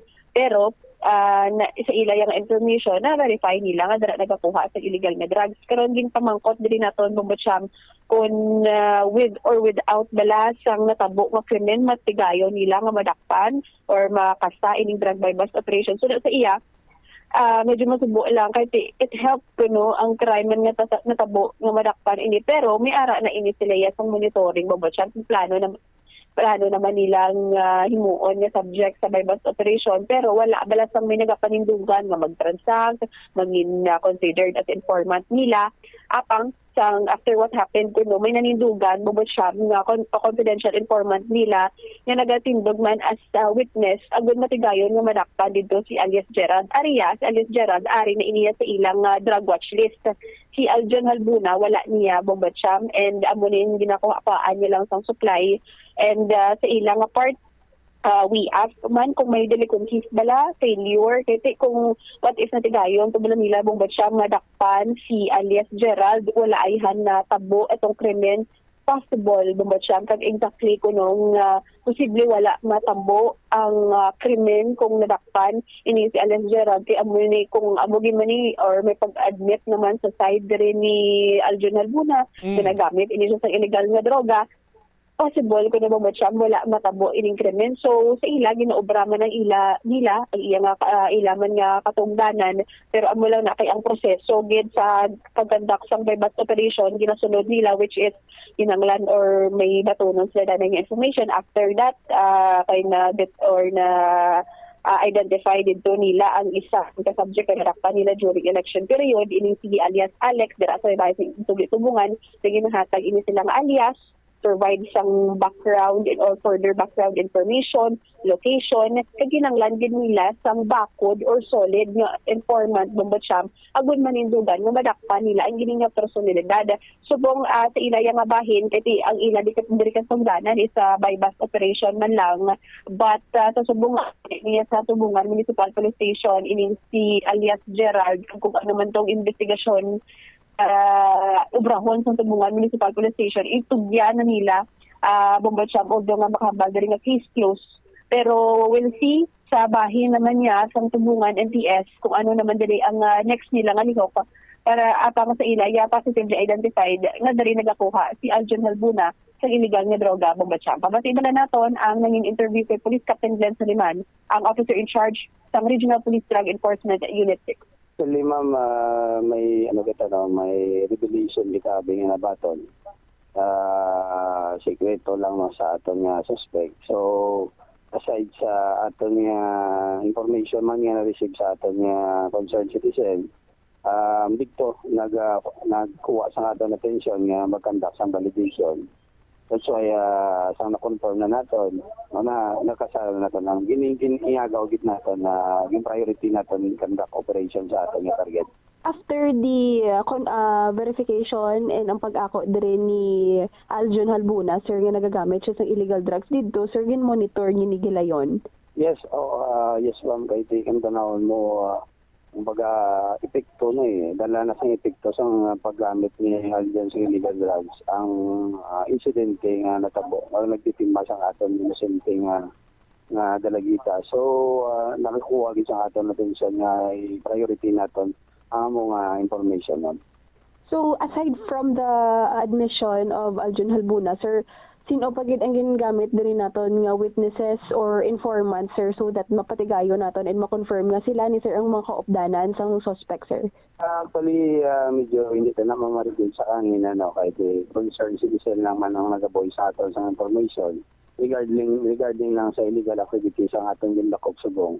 So it so happen lang na timing man nga may among incidente kaga at the same time, connected man siya sa previous arrest natin din sa Tubungan last election period by bus operation man. So, we are lucky lang nakakita kita galeon sang makadirect transaction sa subject. That's why kasana to ng by bus operation. Sino to yung sir ang na-apply na to last time sa election period? Kung paano siya connected sa ila, sir? Medyo dako. Tumamlapit 300 grams man to ang na-recover na to sa kay alias Alex. Based sa revelation mo ni Alex, may mga downline siya sa diri sa Tubungan kag sa First District. So amo ning matamat man naton na tulid, siyempre hindi man kita basta-basta lang magpati sa mga ginahatag nga information sa aton. So medyo na dugay-dugayan kag timing man gid may mga related cases man nga nagatagit sang sa aton sa dako nga bulig para malabot nato ng aton na akusado o arestado. You mean, sir, ang downline sang nadakpan nyo dito, ining nadakpan natin sa bypass operation, nadala ba di, sir, si Aljon Habuna? Hindi. Actually, si amo lang yung nadakpan natin. May mga alias kita nga nakuha. Isa ni ang nadakpan, ang ginpalawak natin si Bob. Nagduda man kami, kasi amo naman yung nagsalo sa illegal activity. Kaya kung tanawin mo ang recovery, hindi niya mo nikagamay, no? Nakuha man sa ating subject. So, it might be possible na siya naman subungan ginsaligan sang apply nila ni alias Alex. Siya gid ni sir ang kaupdanan that time nga nagamit sa illegal nga droga ni Aljon before the crime happened, sir. Sa muna hindi ka lang pag-confirm sila upod, pero may information niya na dira nagagamit si Aljon. Dira gagamit sa may lakad doon ni sir. So amo ni sir ang possible ang payag nga ginagamitan nila sa illegal nga drugs? Yes, may amo na nga information. So amo na siya sir ang exact nga place nga before nagadto si Aljon dito sa balay? Daw may amo man nga information, no. Bali aside sa ato na bakal no, 12,000 pesos na isa ka sachet. May additional nga 13 sachets of suspected sabok at 8 panatay. Pag-isa ka revolver na loaded sa 5 ka live ammunitions. So sa bahin di subong sir ni alias Gerald, ano ang mga confessions niya, anong admission diri niya sir? Or kung may admission? Initially medyo aggressive pa siya tag sa information sa aton kaya ginapanginwala niya man ako close siya kay Aljon Albena. Pero siyempre iya man na rights na pamatian sa kanya version. But of course, araman, may mga ebidensya kita, batok, nga na-recover batok sa iya. And ang information na nakalabot sa atin is opposite man sa ginadinay niya. Or, opposite sa ginahatag niya alibay. So, bali ginadinay niya, sir, ang facts niya or ang mga information niya such as connected siya kay Aljon Albuna? Opo. So, kamusta ni sir? Ano ang kasong posible nga pangutubangon diri sir ni alias Gerald? Sa subong initial natin nga investigation, mga magapangatubang sa sang violation of Section 5 and Section 11, Article 2 of Republic Act 9165, amo na ang pagbaligya o pagkupot sa illegal na droga. And at the same time, maigo man siya siguro sa violation of Republic Act 10591, which is the illegal possession of firearms and ammunitions. Pag tanawan man natin kung pwede pa siya natin filean sa resisting arrest, kung considering nga sa pag-execute natin or pag-arrest natin o gila sa iya, nag-try pa ni siya nga malagyo, no? Kahit medyo mabukod mo ning lawas ang ating arestado. Sir, with or without the crime nga natabo, matigayon bala natin ini siya nga madakpan or it helped ang crime nga madakpan siya? I think we are very positive na still matigayon natin ang atong operation against iya. Considering nga may information na kita. Ang kulang na lang sa atin na may ang pagpangisog sang confidential agent. But of course, tama na it might be possible man tungod sa natabo, may nangisog lapit sa area nga mag-transaction kag magbulig sa atin. That's why na immediately na dakpan nato ng ating suspect. Kung if ever sir nadakpan niya siya earlier, possible ay sir nga do makabulig-bulig na kung tani do wala bala natabo ang krimen sir. Exactly ma'am, kasi kung tanawin mo sa revelation ni Aljon, kung di lang sa balong, pag maybe kung hindi siya under the influence ang illegal drugs, which is ginaamin niya man maybe siyempre, kung mayo ang iyong paminsaro, hindi mo obra ang krimen, no? Whatever reasons na may ara siya, kung hindi apektado, kasi kung mabalaman natin, ang effects ng illegal drugs, no? Sa aton yung mind, sa lawas natin. So, maybe, nakugid nga posibilidad na hindi matayo yung krimen. Kung nadakpan natin ni immediately ang atong arestado, kag wala nakagamit ang droga si Aljon. Sir, on your part or on your end, makahambal bala kitang at this point, do may kakulangan kita, may delinquencies kita at this part, sir, it happened bala, sir, how before the buy-bust operation kantani? Sa part naman, of course, we are doing our job now well. Hindi naman nabi madali-dali, lalo na upon receiving isang information. So kung wala actual transaction, na man, hindi naman na-shortcut ang atong trabaho. We are very careful man. Siyempre, sa mga previous interview ko ganyan, ginambal natin nga wala kita nag-rely or nag-confirm kita sa mga revelations sa ating arestado. Ang process, gina-undergo natin maayo. At least, careful man kita, kasi sigurado sa ating tikang ang pwede mo in the future. Si Police Captain Glenn Soliman Bombacham ang officer in charge ng Regional Police Drug Enforcement Unit.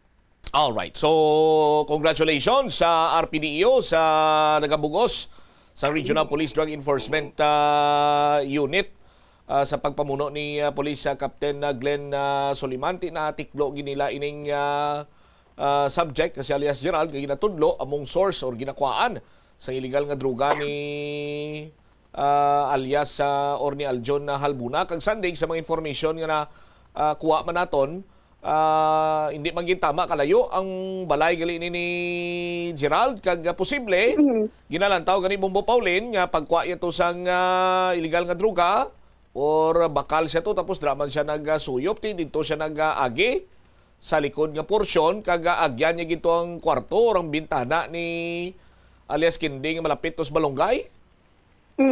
Kay considering nga same lang man ini sila nga barangay pero nagtuad to prior to this nagtuad diri si Aljon Halbuna nga hindi lang man or more than one drink of danan niya sa paggamit sa illegal nga droga. So diri sa RPDEU ang monitoring nila amo lang ning si alias Gerald, pero if ever nga mapatigayon diri nila nga may mga information pa sila nga madugang kag may confidential informant naman ini sila nga magpanindugan maging survey man nila nga witness solid evidence man diri nila Bombacham, hindi man sila magduwa nga magkasa naman sa buy-bust operation para lain din man ang impact sa illegal nga droga kag hindi gid maayo. So amo ni ginobra man nilang ilang katungdanan and hopefully nga hindi na bala masundan ang mga amo ni nga mga krimen Bombacham. All right. Ini si Bombo Pauline Dimitilio Tigara para sa the number 1 and most trusted radio network in the country, Bombo Radio Philippines, Basta Radio. Bombo! Salamat kid Bombo Pauline Piliora. Kaya mo ni kadasig ang pagmaniobra sa aton sinikaron kapulisan, particularmente sa bahin sa Drug Enforcement Unit. Yang Regional Drug Enforcement Unit na o Regional Police Drug Enforcement Unit na ang naghulag kay madugay naman si Dinila yang hiring-hiringan ining si alias Gerald. And it so happens sa aton sining mga kabumbong nagwa pa ginang sining pangalan nga siya gali ang source dira sang illegal nga droga. Ilabi pa nga naangot karon iya sa isa ka krimen. Ti next step sini sa aton sini mga kabumbo kay sa affidavit ni alias Aljon Halbuna nga ni. No, may kaupod siya nga nag-inom kag nagsuyop sang shabu. Sa iya sini nga sworn statement, di dapat mo paginto ang pangitaon sa aton sa kapulisan kay ang pamilya dari Banwa nagapati nga may posibilidad hindi lang si Aljon na nakasulod sa ilang sini nga balay kundi may posible may mga kaupdanan ini siya. Standby check ta si Bombo Jomar Villa sa aton sini nga pagpangalagad. Ang iya na lang sini nga voice clip dira guro Bombo Omeliog ko.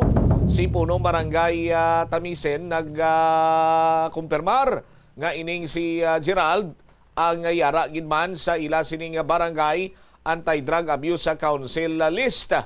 Nalista siya sa badak.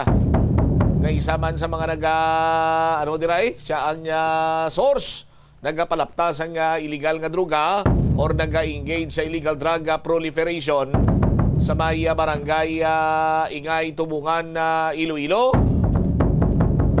Ti dapat sa mga tao nga nagagamit sa illegal nga droga, nag-engage sa illegal sining nga droga, nagabaligya sa illegal sining nga droga ang siputon sa aton sining otoridad kay daway man sang kayuhan sining mahimo sa aton sining mga kabomboy. Are bala ang interview ni Bombo Jomar sa kay punong barangay Tamises sang Barangay Ingay, Tubungan na Iloilo. Si Geraldo Gandaro, ay asawa sa Regina Gatimer sa Ingay. Sa kaso ng Pikambalay na kindi na to. Ay, sa babaw. Sa babaw. Ang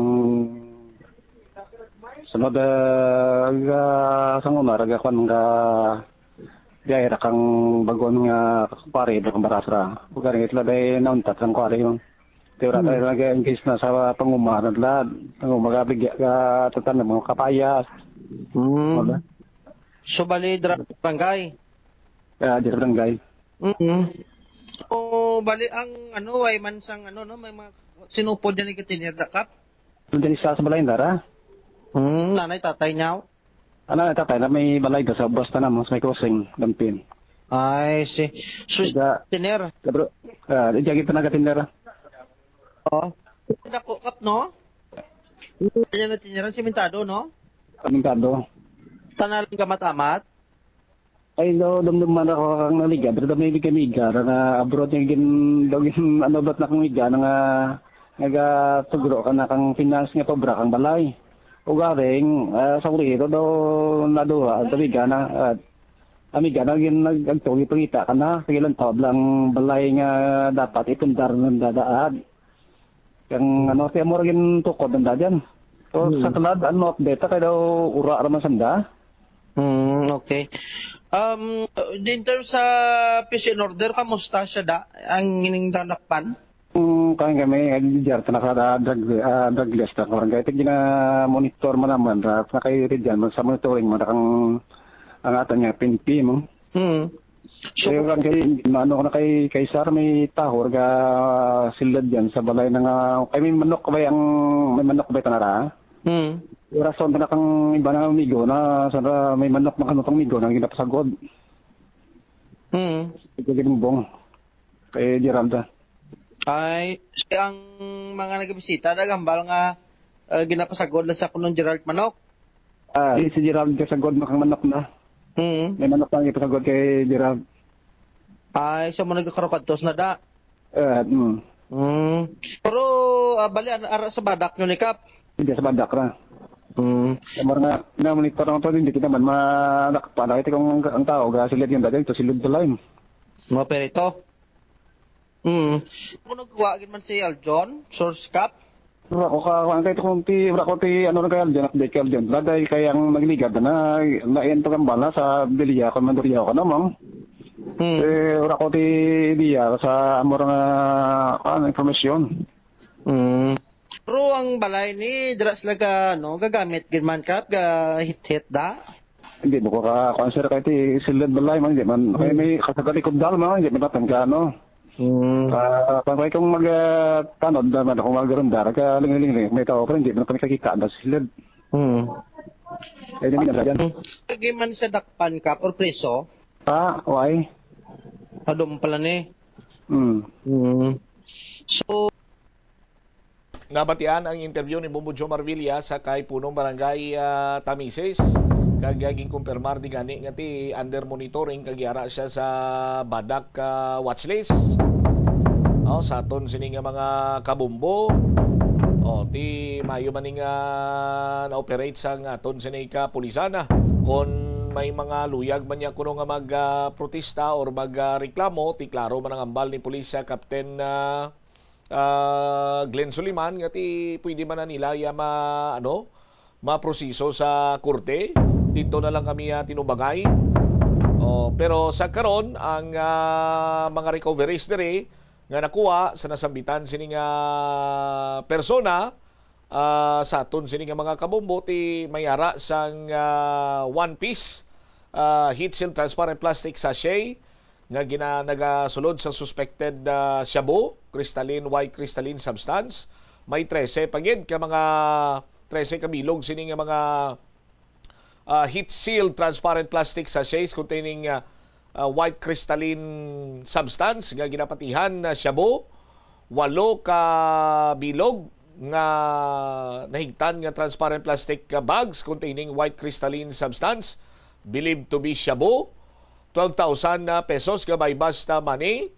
cash nga 1,150, 2 ka units ng cellphone, kag may 1 ka units ng .38 revolver nga loaded sang 5 sini ka mga bala, no? Sa aton sini nga mga kabumbo, malagyo pa kung tani ning subject person, pero noon mo kay nakordon na sang mga katapo sa Regional Police Drug Enforcement Unit. 26 minutos na nakaligad sa takna sining launa sa aton sining pagpanumbalik banwa oath-taking ceremony sang incoming mayor ni Mayor Raisa Treñas Chu. Lakip na si Andre Banwa kangina ti nagtulo man ang luha sa aton siniyang alkalde, outgoing Mayor Jerry Treñas, kay may mensahe ini siya sa mga empleyado. Abi niya gani kuno ya malantaw lang siya sa oath taking, no? May mga presentation patuloy again na preparar ang mga empleyado sa city government para sa alkalde sa syudad sa Iloilo. Balikan ta dugang nga mga balita kag impormasyon sa aton sini pa rin nga pagpangalagan pagkatapos gilamang sa pila ka importante nga mga panumdum. Oras naton 26 minutos na nakaligad sa tak ng alauna. Ang ginadulong sa Tanan kita mayara sang mabulig agud pakibatuan ang climate change. Magamit sang bag nga pwede magamit sang liwat-liwat agud mabuhinan ang plastic bag nga ginahaboy. Bango dinhi nagatugas sang greenhouse gases. Ikaduha, hindi masumi magamit sang computer. Kung 4 ka oras lamang sa isa ka adlaw ang imo nga paggamit sang computer, makabuhing ka na sang carbon dioxide emission nga 83%. Ikatatlo, kung malapit man lang imo nga kaladuan, mas maayo nga maglakat o kung magsakay na lang sa bike. Magluwas sa makakinot ka na, mabuhinan pang polusyon nga nagatugas ang climate change. May kilala ka bala nga mga bata nga mahilig sa video games? Nagausik bala ini sang inoras sa paghampang sang iya ginakaadikan nga games. Isa ka pagtuon sang American Academy of Pediatrics ang nagapahayag ngang sobra-sobra o kun inoras nga pagtiner sa paghampang sang video games ang makadulot sang depresyon, anxiety kag manubo nga grade sa eskwelahan. Suno sa mga eksperto, halos 9% sa kada 3,000 ka mga elementary students sa kada pungsod ang makabig pathological o kun addict sa paghampang. Makabig nga pathological o kung addicted ang isa ka estudyante kung nagaapekto na ang paghampang sa iya nga pag-eskwela. Dugang pa sa among nga pagtuon, ang ka-addict sang isa ka bata makapabudlay sa iya sa pagkontrol sang iya impulse. Kaangot diri, ginpanugyan nga dapat hindi magsobra sa isa ka oras kada adlaw ang gastuhon sang isa ka elementary student sa paghampang kag hindi naman magsobra sa 2 ka oras ang isa ka high school student. Sa eskwelahan, ang pag-practice ang good manners and right conduct ang makabulig sa paghimo sang positive, respectful environment para sa pagtuon. Nagapakita ini sang pagtahod hindi lang sa mga manunudlo kundi mangin sa imo mga classmate kag sa school community. Mag-abot sa eskwelahan on time. Ang pag-abot sang late sa klase kag sa aktibidad ang nagapakita sang kakulang sang respeto sa oras sang iban. Magpamati sa imo maestra o kun maestro samtang nagadiscuss ang lesson kag sundon sang maayo kun may yara sang instructions. Tawgon nga ma'am o kun sir ang imo teacher o kun staff. Kun may pamangkot ibayaw ang kamot agud mahatagan ikaw sang kahigayunan. Igad sa takna sining alauna. Balik diri sa pagpangalagad sa pambuhanay sa udto sa DYFM Bombo Radio Iloilo. Si incoming Mayor Raisa Treñas Chu sumpa na bilang alkalde sa syudad sa Iloilo, kaupod sa new set of city councilor. Kay may bag-o nga 4 mo, no? Pero ang iban sini lunsay mga re-electionist sa aton sini nga mga kabumbo. Kag later on ti check taman bala kay si Mayor Jerry Treñas. Wala man siya mag-expectar nga mahatag siya sa minsay nang emosyonal ang aton sining outgoing mayor, ang mayor ni Mayor Inday Raisa. Sa aton sining mga kabumbo, una-una na iti may mga presentation ba to, may mga sinaut-saot na nagkalipay pa to sila. But hindi mo gin makuha sa aton sining alkalde nga mag bid goodbye man sa mga empleyado nga nakaupod niya sa malawig siniyang tiyempo sa yaman sining termino bilang isa ka local chief executive nangin member sa House of Representative kag nagbalik as local chief executive si Bomohana anda sa may follow-up report. Bomohana, please go ahead. formal na nga inagrahan ang bago nga mayor sa siyudad ng Iloilo, Raisa Treñas Chiu, kag 11 ka mga councilors, diri man sa may Iloilo City Hall, Bombocham, sa bunga aga. So, ang program, una diri man ang entrance ng ining 11 ka mga councilor nga ginapangunahan ni Attorney Francis Parcon, Rudolph Canzon, Romel Duron, Councilor Johnny Yang, Manri Mahalabor, Nene de Liliana, Lindon Acap, si Councilor Zaldivar, Councilor Rex Marcos Rabia, ang top 2 nga Councilor si Miguel Peñas, kag ang pinakaunang Iloilo City Councilor, si Attorney Cedfrey Cabaluna. So right after sini, ginsundan man sa entrance ni Mayor-elect Raisa Treñas Chiu. So ini sila tanan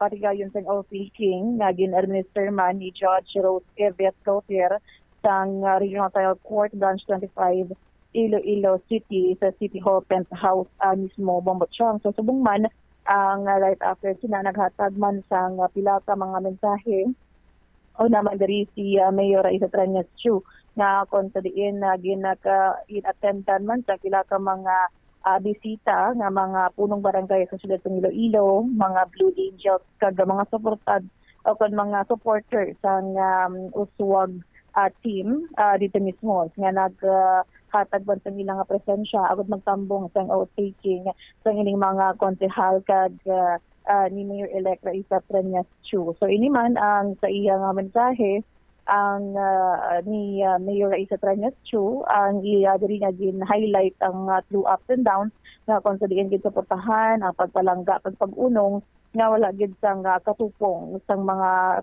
pumuruyong Ilonggo sa Team Uswag ban sa diri gin pang-highlight na niya ang mga importante gid nga taho sa iyang kaugalingon, importante gid nga mga taho sa iya kung sa diin ang iyang bana, ang iyang bata.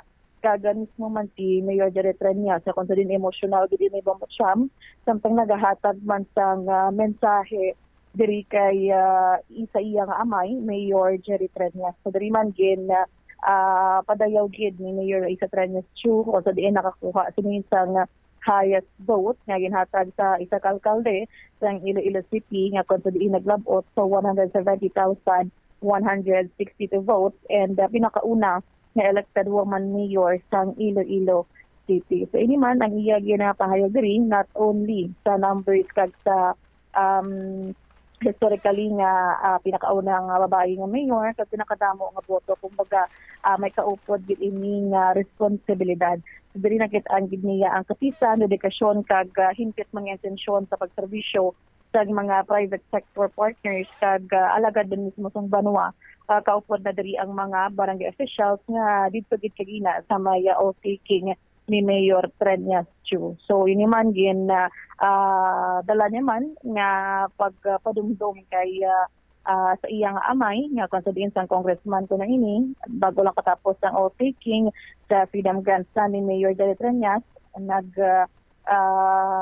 hambal si ang iyang amay diri nga sa sunod kung tani imo naman ni oath-taking ang akon nga tambungan and subong matuod ni o kung nagtuod kitang diri nga handoman sa iya nga mga pamilya kag iya mismo nga amay para sa iya Bombocham.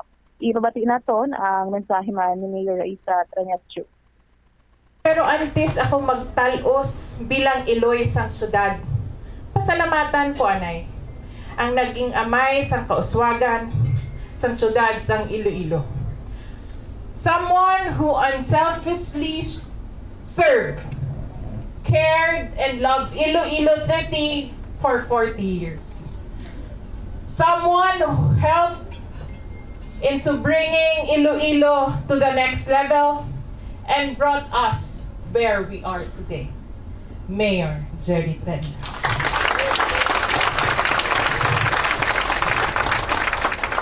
Padumduman mo sang congressman ka, bago ka lang tapos oath-taking. Tatlo lang kita to ni Gudo sa salakyan. Ambal mo sa akon. Tani, sa sunod sa pilakad daw imo man oath-taking akong makagtuan.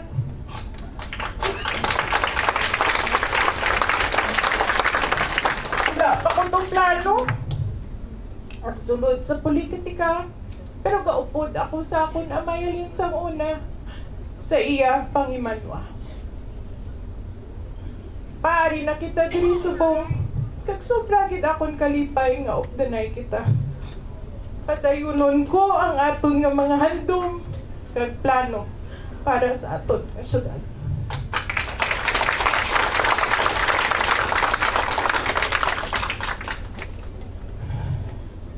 The election is over and there's a lot of work to do. We are ready to face and rise to the challenge. Hindi na kita mag-uyang pasang oras on petty things kay kadamo sa mga problema. Nga naumpisahan kag kilanlan na lang tapuso. Ang aton nga mga merkado, plaza, uswag laboratory, Iloilo City Hospital, kag Iloilo Sports Center. Mga programa nga nahitso na, ang framework kag ready na for implementation, kag palig-on na lang para sa aton mga kabataan. Let's just all together get on the same boat and start rowing smoothly. Ang pag-uswag sang syudad, hindi lang trabaho sang alkalde, pero trabaho sang tagsa ka Ilonggo. My vision for Iloilo City is to become a development hub for various sectors. We now provide more jobs and livelihood opportunities at par with other cities. And investors across industries entrust their businesses to us. Upod ang tanan sa pag-uswag, sang trabaho, pangabuhian, kag negosyo.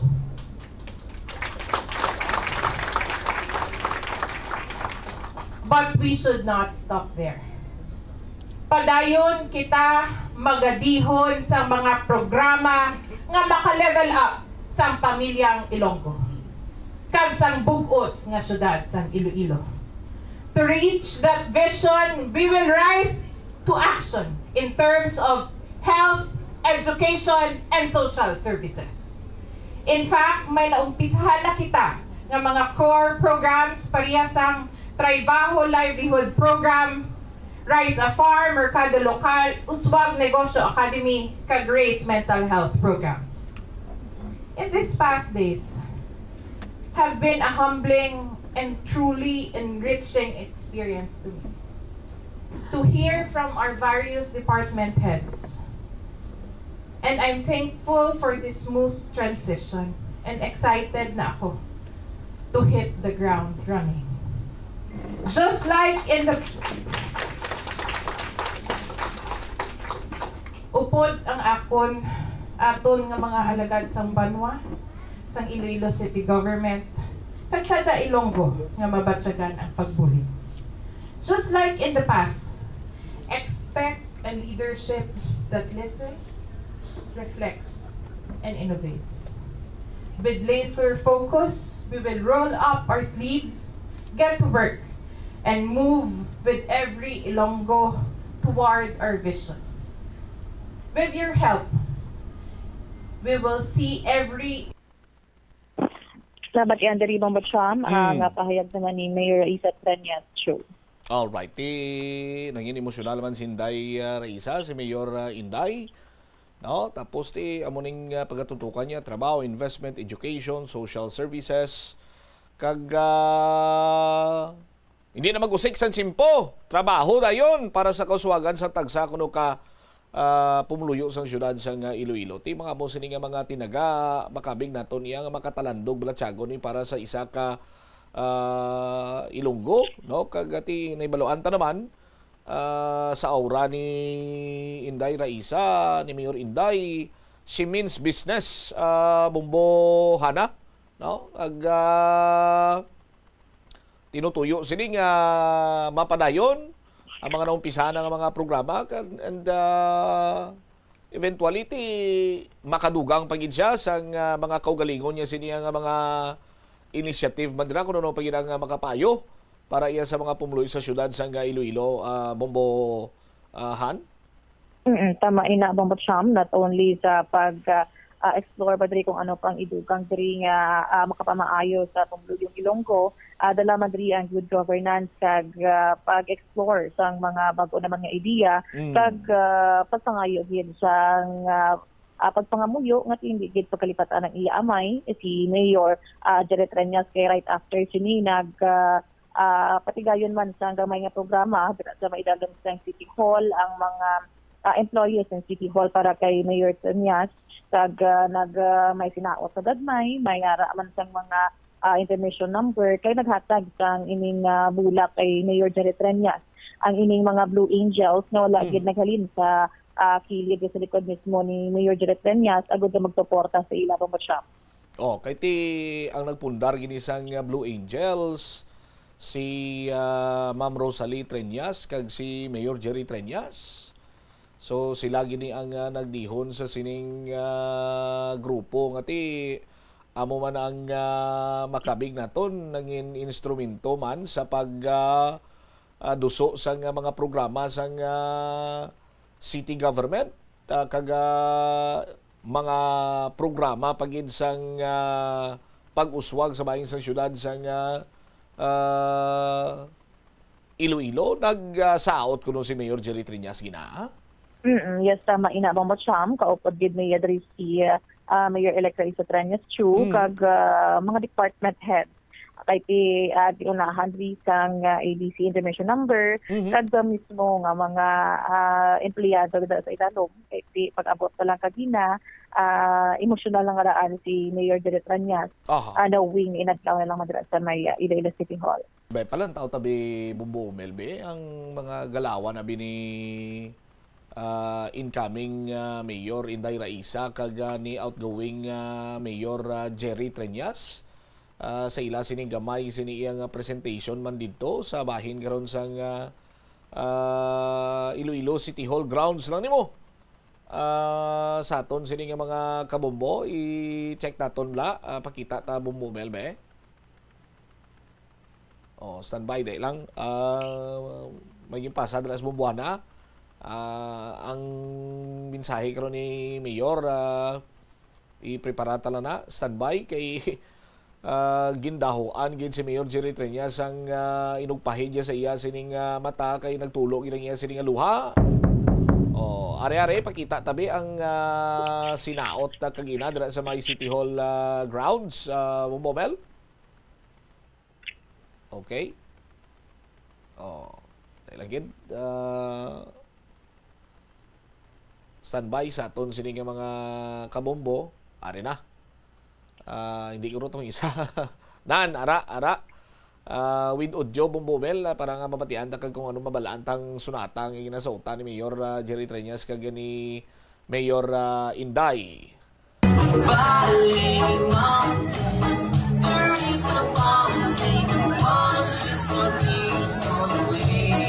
Come on, Ma'am Rosalie! Mag-join na yan!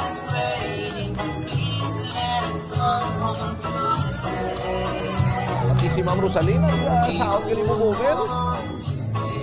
Bakit baka naman natin? Kaupod ang mga Blue Angels ni.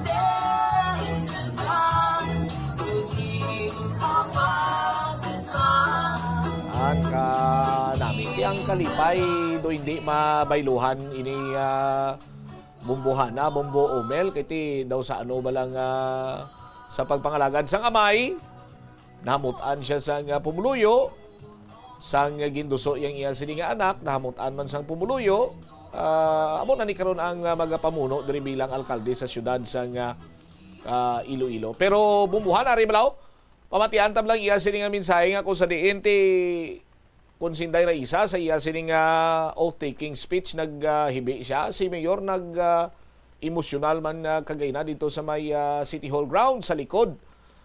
Nagatindog ang iya sining mga tawag sigani mga department heads pero may May isa pa gid ka clip, may ginabasa diri nga plaque of appreciation, siguro mong gruto nahon ta Bumbuel. May ginabasa nga plaque of appreciation si Iloilo City Hall or Iloilo City Administrator Melchor Tan.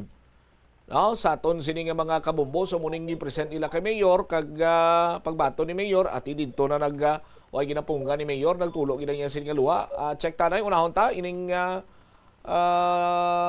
plaque of appreciation iko na ko magsala nga ginabasa ni Iloilo City Administrator Melchor Tan.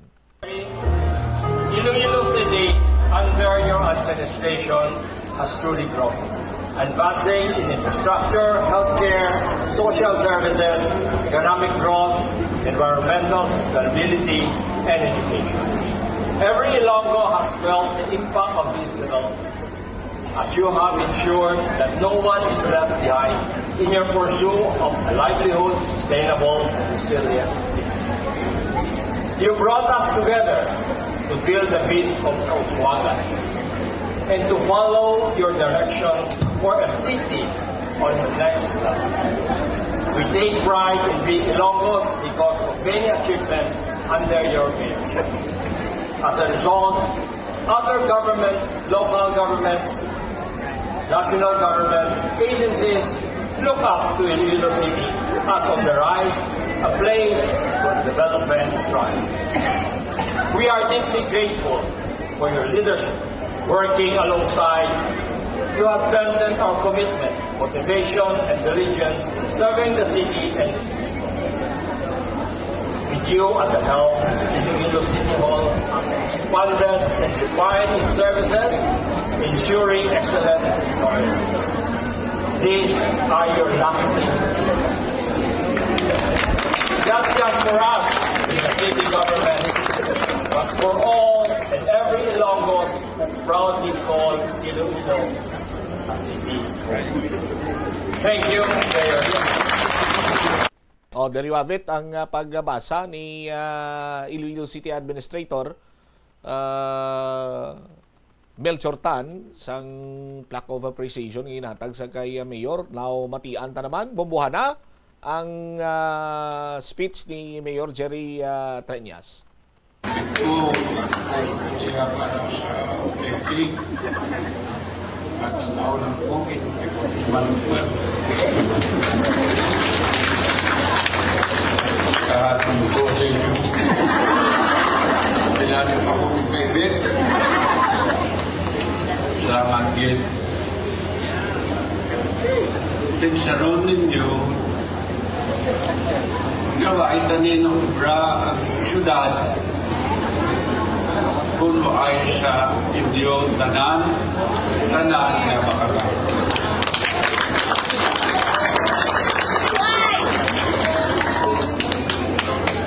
Talipay yun po sa kampanya ang atake sa aton inawaldas na ang orta sa syudad. For the first time in the 88 years since we were chartered. Okay na? Oo. Di mo itong hambal una ni Mayor. Sinya kasabad sa inyo. Kay kapilan nyo na ko pahibion. Sa isa kadlaw, ti kapila gigipahibi si Mayor Jerry Treñas. Bumbuhan?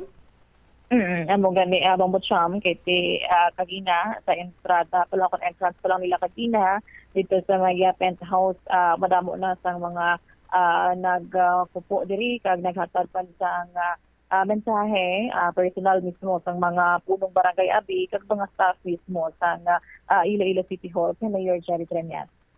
Sige. Ini si Bombohana Mendoza Andasa para sa number 1 and the most trusted radio network in the country, Bombo Radio Philippines, sa Radio Bombo. Salamat kid, Bombohana Andasa sa imo sining follow-up report. So muning mga events sa karon nga nagaklinabo dito iya sa bahin sa Iloilo City Hall. So by June 30 sa aton sino mga kabombo, amo na ni ang pag-assume office sang incoming mayor ni Inday Raisa kag subong man pila ka mga konsihal ti sabahin sang Team Uswag. 11 ka mga konsihal ang nakasulod sa ila sa linyada. Isa lang ka konsihal ang nakasulod sa linyada sang Team Sulong Gugma. Muna si City Councilor elect Shin Marie Mabilog kagang Iloy sang sangguniang panglungsod si Vice Mayor or incoming Vice Mayor Love Baronda. So mampisa ning termino nila by June 30 sa aton sining mga kabumbo ti bantayanta kay hambal ni Mayor Inday Raisa. Siling niya, tapos ng eleksyon, hindi na kita maguyang sang tsimpo, Tibot silingon, matrabaho na dayon na. I-identify to kung ano pag-ideya ang mga problema sa bahis ng syudad sa Iloilo and eventually, hatagan ina sa nagakaigo man nga solusyon. 51 minutos na nakaligad sa takna sining launa. I-check na to na balita ni Bombo Krill Miliesa. Ini may kantanan sa Health Information Management Service or Services sang Department of Trade and Industry. Ining HIMSS kung pagtaugon sa aton sining mga kabombo, tigin lunsyar na inisang Department of Trade and Industry nga tinutuyo sini mapasanyog ang trabaho kang industriya sa bahin sang rehiyon sa sa aton sining mga kabobo. Check ta si Bobo Kriel. Bobo Kriel sa report. Please go ahead. Madinalag-on ni Lunsar ng Department of Trade and Industry Region 6 ang Healthcare Information Management Services Conference sa Hunyo 25 tugtog 26 sa siyudad sang Iloilo para sa pagpasanyog sang trabaho kag industriya sa rehiyon. Ginhiwat ang 2-day event sa idalom sang temang Advancing the Future of Healthcare Ecosystem in Region 6. Ang Regional HIMSS Conference isa ka strategic na plataforma para pasanyugon ang HIMSS industry sa Region 6. Ginatuyo sini nga mapabakod ang kooperasyon, pag-attract sang investment, pagpalapad sang kapasidad sa mga trabahante agud maging preparado sa mga oportunidad sa industriya kag sa posible nga pag-uswag sang local health system sa rehiyon. Nagatipon sa aktibidad ang mga major stakeholders halin sa national agencies, LGUs, academe, media kag healthcare providers agud pa-diskusyonan ang papel sa artificial intelligence sa clinical documentation, cybersecurity sa digital health kag pagpatukod sa mabakod nga HIMSS ecosystem sa Western Visayas. Sa ginhiwat nga press conference, ginpahayag ni Rachel Nafable, Regional Director sa DTI Region 6, ang inisyatibo nga ini hindi lang para sa innovation kundi para man sa paghatag sa madamo nga high-value jobs sa rehiyon, labi na sa mga kabataan nga luyag magpasulod sa BPO healthcare industry. Yintuyo man sang DTI nga maka-attract pa sang mas madamo nga investors paagi sa padayon nga partnership sang public, private kag academic sectors. Isa sa mga highlights ng HIMSS Conference 2025 amo ang ceremonial nga permahanay sang Memorandum of Agreement sa tunga sang DTI Regional 6, DepEd Region 6, TESDA, National ICT Confederation of the Philippines, kag Healthcare Information Management Association of the Philippines. Ang nasambit nga MOA nagatuyo nga pasangguyon ang HIMSS ecosystem sa rehiyon na paagi sa pag-angot sa edukasyon, training, kag mga kinanghalanon or kinanghanglanon sang industriya, pinpabaskog man sini ang commitment sa mga organisasyon sa pagpinguligay para sa skills development, curriculum alignment, kag industry exposure, kag digital innovation. Dugang pa ni Nafable, iya din pahayag na luyag sa rehiyon malabot ang titulo nga HIMSS Capital of the World. Pinaagi sa integrasyon sang health, teknolohiya kag mga negosyo. Din panadubang man ang nahanda na ang Western Visayas magpatunga o magpauna sa global stage sa HIMSS industry. Ang HIMSS sector sa buong isa na sa ginapangunang solusyon sa employment generation sa mga probinsya kag ginalauman nga ini mag-attract pa sang mas madamo nga kumpanya kag magahatag sang trabaho sa mga Ilonggo. Yari ipabati nato ng pahayag ni Rachel Nafable, Regional Director sang DTI Region 6. This 2-day event, this 2-day conference, brings more or less 300 stakeholders, partner agencies, local government units, academe, students, and even service providers to be educated, informed of the health information management service industry cluster that we are harping to make Region 6 the HIMSS capital of the world. We were saying many eyebrows raised, ohs and ahs, but the team were saying nobody challenged us. Wala naman ibang regions or ibang even countries that made the claim. So we would rather claim it. And with that, we are able to make a noise with industry players to look at Western Visayas as a destination for HIMSS, a premier destination for our locators, as well as for all of us also to look at our healthcare services. So we are very thankful with our partners, the Iloilo City government, for very supportive, because we all know that Iloilo City government is transformative also in developing the different industries we have here, developing economic transformation, and of course they one of our co-presenters together with the provincial government. We cannot do this without our partners, our HIMAP, Health Information Management Association of the Philippines, and of course our other event partners. We have our big companies that partnered with us, like the Carelon and Sagility.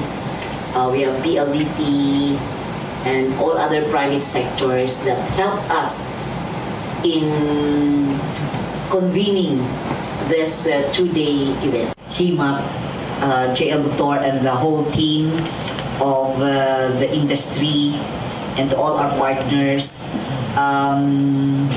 This is the first time that we gathered the major stakeholders of the industry and the different partners that should be in the industry, should be on board in the industry. You know, they have also different priorities. DOH, they have their own mandates and priorities, that Ed and Ched, as well as TESDA.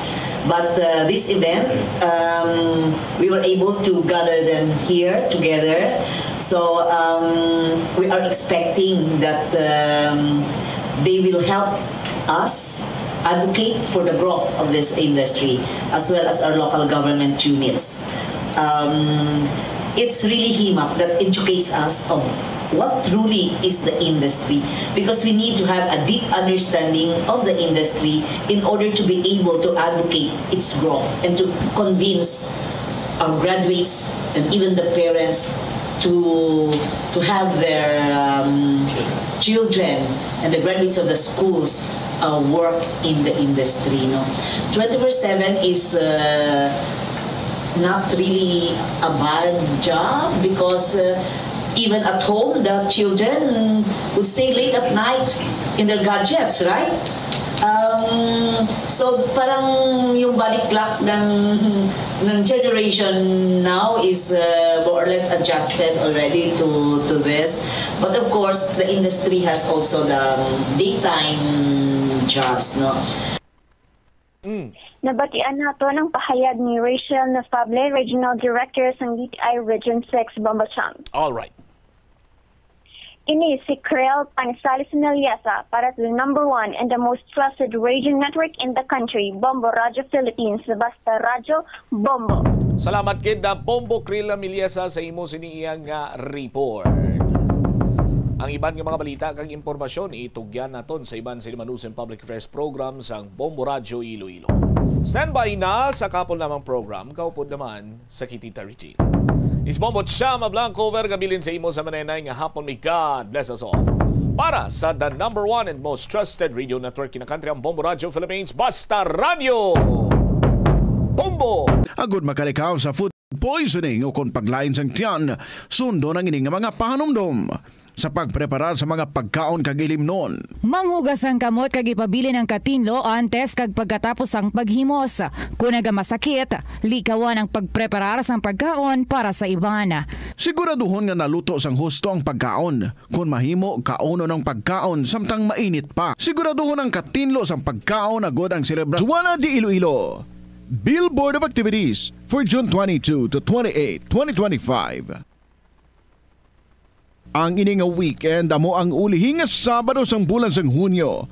But this does not mean that it's the least of all Saturdays of the month. Bangod ang Binhi Band is due to entertain you with their great selection of songs sa concert at the Plaza coming your way sa June 28, Sabado, magasugod alas 6 sa gabi. Sa tion sa musical show, napulo ka mga matahom nga plaswala di Iloilo, special edition mags kag madamo pa nga iban ang igaparapol sa mga suki sa plaswala di Iloilo. Sa June 29, Domingo, ginaagdang tanan nga mangin kabahin sang Eucharistic celebration nga pagahiwaton sa Latolda sa mga adlaw alas 11 sang aga.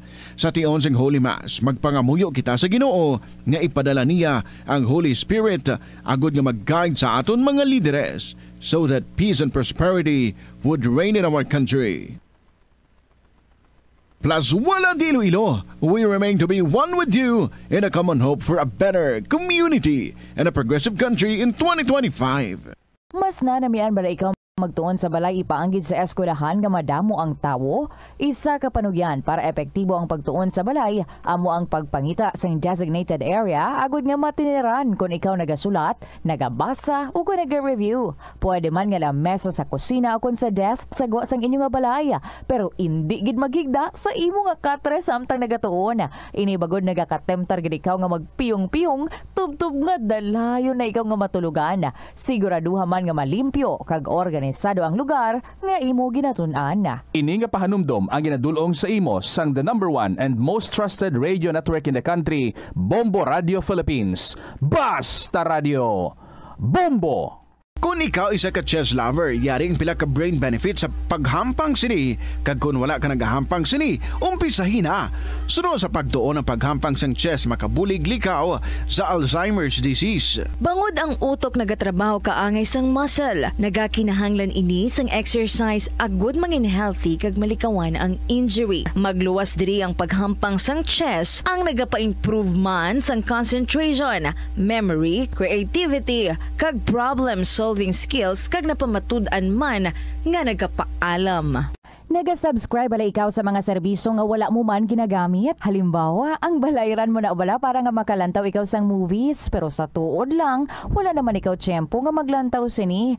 Hapos lang libatan ang bulanan nga mga subscription sa streaming services kag mobile apps, kag wala ka lang nakadipara, ma-charge na ini sa imo nga bank account bisan nga wala mo man regular nga ginagamit. I-review gid ang imo nga ginagastuhan sa mga charges kaangay sini, kag ikonsiderar man ang pagkanselar sa mga hindi kinahanglanon nga mga subscription agod nga mas magamit mo ang imo kwarta sa mas kinahanglanon nga mga butang. Ini nga pahanumdom ang ginadulong sa imo sang the #1 and most trusted radio network in the country, Bombo Radio Philippines. Basta Radio Bombo! Yari ang mga simple nga pagi agod makakinot sang tubig. Magpamunyag lang sang tanom. Farmers Bazaar, your traditional public market with the touch of Plazuela Dos, ang isa ka lugar nga gintukod sa tion kag sa kasagsagan sa COVID-19 pandemic nga may tinutuyo nga maghatag sa imo sang safe marketing experience. Subong nga ang COVID-19 hindi nagidman dako nga pamahog kag nagapakadto na kita sa next normal. Rest assured nga ang Farmers Bazaar will further evolve agud yung magpadayon sa paghatag sa inyo sing satisfying marketing experience. The Farmers Bazaar. Sa lower level, tara na pahamtang ang fish, poultry, kag meat section para naman sa inyo mga kinahanglanon nga prutas, utan kag iban pa, magbisita sa upper level, pinaagi sa paggamit sa hagdanan o kon sa pagkadto direkta sa parking lot. The Farmers Bazaar, your traditional public market with the touch of Plazuela Dos. Nagasala ka bala sa imo nga tulunan kag daw hindi ka makahibalo kung ano ang imo nga unahon? Kung magtuon ikaw, siguraduhang anay nga nakakaon ikaw sang maayo, agud nga maka-function ang imo nga utok. Kung gusto mo ang snacks, siguraduhan man nga napreparar na ini antes pa man ang imo study time. Bangod basi, mawili ikaw sa pagkuti sang imo nga pagkaon kag ma-distract ikaw sa imo nga tulunan. Siguraduhan man nga tapos na ang imo nga olobrahon sa sulod sang balay para nga makalikaw sa interruption kag para sigurado naman nga maka-relax ikaw kung matapos mo na ang pag-review. Ini nga pahanumdom ang ginadulong sa imo sang the #1 and most trusted radio network in the country, Bombo Radio Philippines. Basta Radio Bombo! Iyari ang mga household level fire safety measures nga dapat tandaan agud makalikaw sa sunog sa balay. Hindi magbutang o kung magtipon sang flammable substance o kung chemical nga makatugas ang sunog sa kusina o kung sa sulod sang balay. Ipalayo man sa mga kabataan ang pospro kag lighters. Patya ang kalayo kag baga matapos ang pagluto sa kusina. Siguraduhon nga wala nagasungaw kag pirmi limpyuhan ang mga kerosene kag gas stoves. Tandaan, ang paglikaw sa sunog sa sulod sa balay, responsibilidad sang bilog nga pamilya. Ang kalibutan ginakabugusan sang 71% sang tubig o kun kadagatan. Kag ang kadagatan nagabulig sa pagtugas ng tubig nga aton mainom kag hangin nga aton ginahaklo. Gani aton halungan kag imentenar ang malimpyo nga ginaagyan sang tubig kag mga kadagatan. Sa masunod nga mga pamaagi. Magpartisipar sa mga organisasyon o clean up events. Likawan ang paghaboy sa mga basura kung sa diin lang. Buhinan ang paggamit sa mga single-use plastic. Hindi pag-i-flush o kung ihulog sa mga lababo ang mga basura sa panimalay. Kaangay sang plastic straw, auto fluids, kag mga grasa. Kadagatan proteksyonan, kag limpyuhan. Ini nga pahanumdom ang ginadulong sa imo sang the #1 and most trusted radio network in the country, Bombo Radio Philippines. Basta Radio Bombo! Hindi lamang sa jeans o kung tugas ang katigulangon ang rason sa hair loss o kung pagkaunot sang buhok.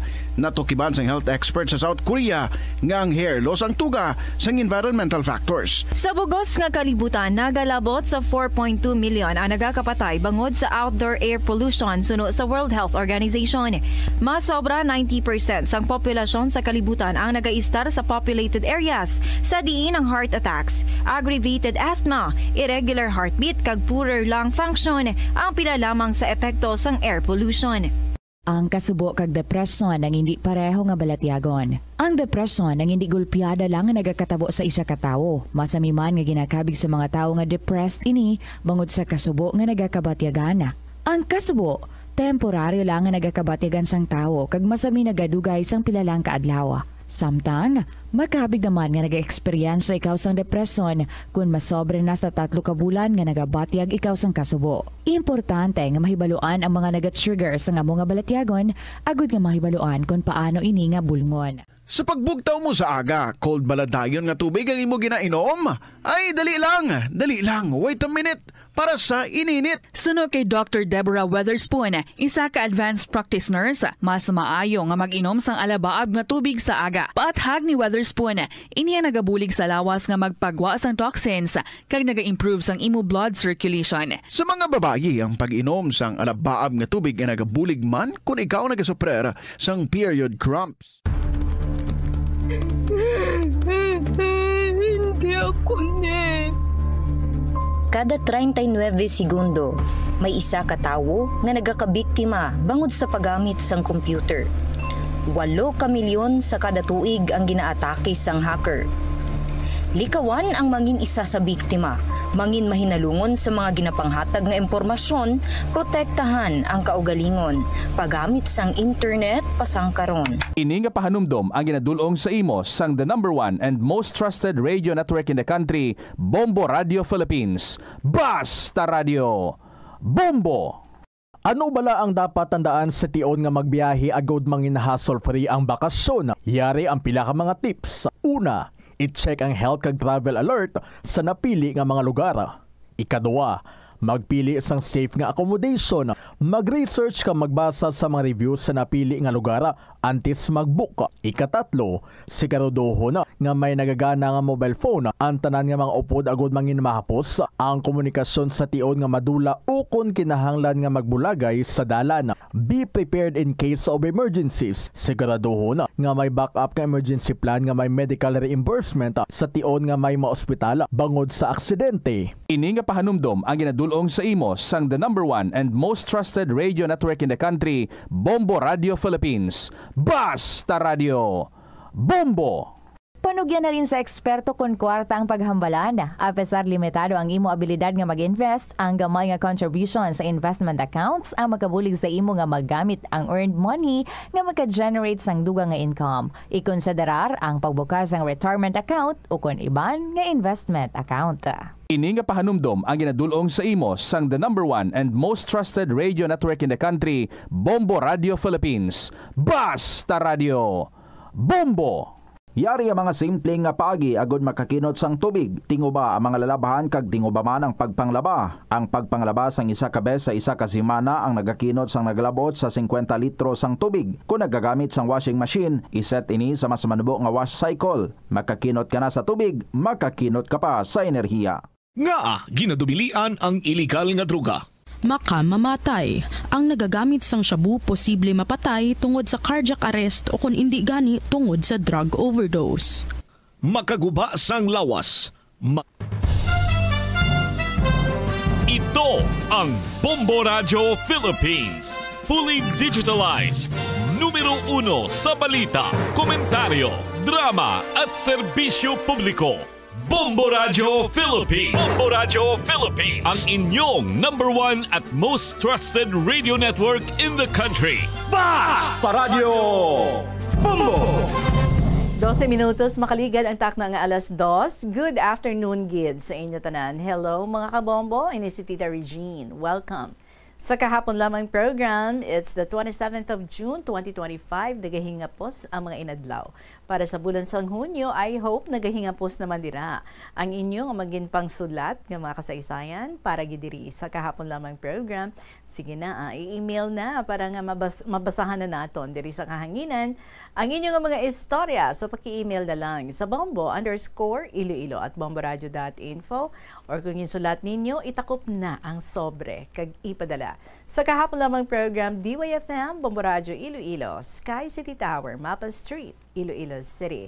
All set na kita for tomorrow para sa pag-interview sa aton nga winner, si Deo Sang Pototan.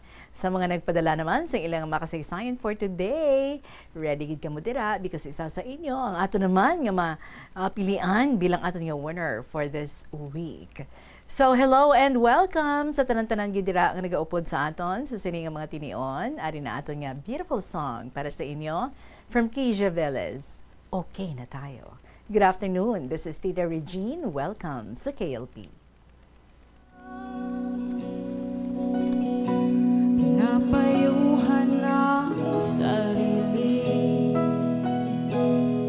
na kaya ko pa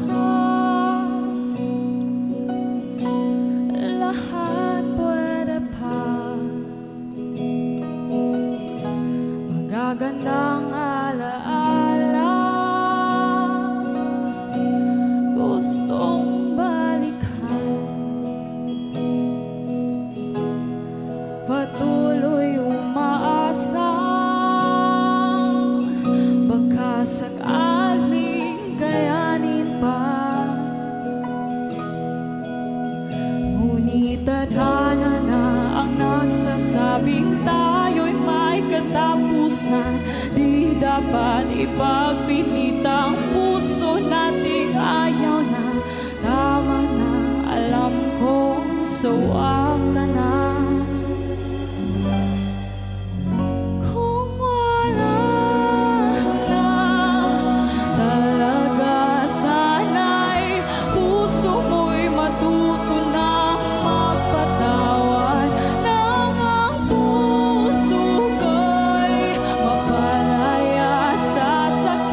At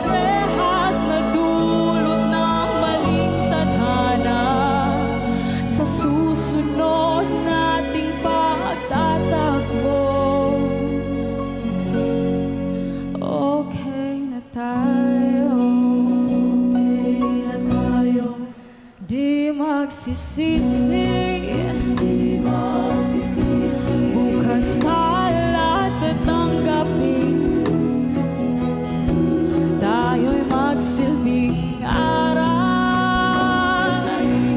kahit papano ay nagmahal, sa ating tatahakin na landas, paghanap ng bagong mahal, mga mali di maulit, pag-ibig siyang mananaig, tama na, sana'y liligaya ka. Kung wala na talaga, sana'y puso mo'y matuto ng magpatawad, nang ang puso ko'y mapalaya sa sakit at rehas na dulot ng maling tadhana, sa susunod nating pagtatagpo. Kung wala na, sana'y okay na tayo, pakiusap, sana'y okay na tayo. Kung wala na, sana'y okay na tayo, pakiusap, sana'y okay na tayo. Kung wala na talaga, sana'y puso mo'y matuto ng magpatawad. Kung wala na talaga, hiling ko, puso mo'y tuluyan ng magpatawad. Mga puso ko'y palayan na sa sakit at rehas na dulot ng maling tadhana, sa susunod nating pagtatagpo, sa susunod nating pagtatagpo, sa susunod nating pagtatagpo. Okay na tayo, okay na tayo.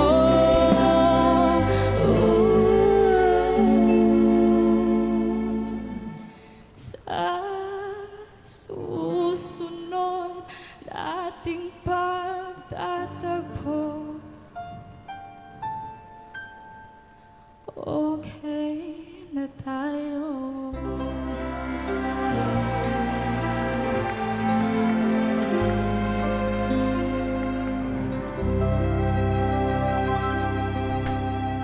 Kija Velez, okay na tayo. 18 minutes after 2 o'clock. Mag-umpisa na kita kay Good Naman Kita. Para sa sininga hapon, may gin request today natin basahon, June 27, from Lavender Mom of 2nd District. My dearest, Tita Regine.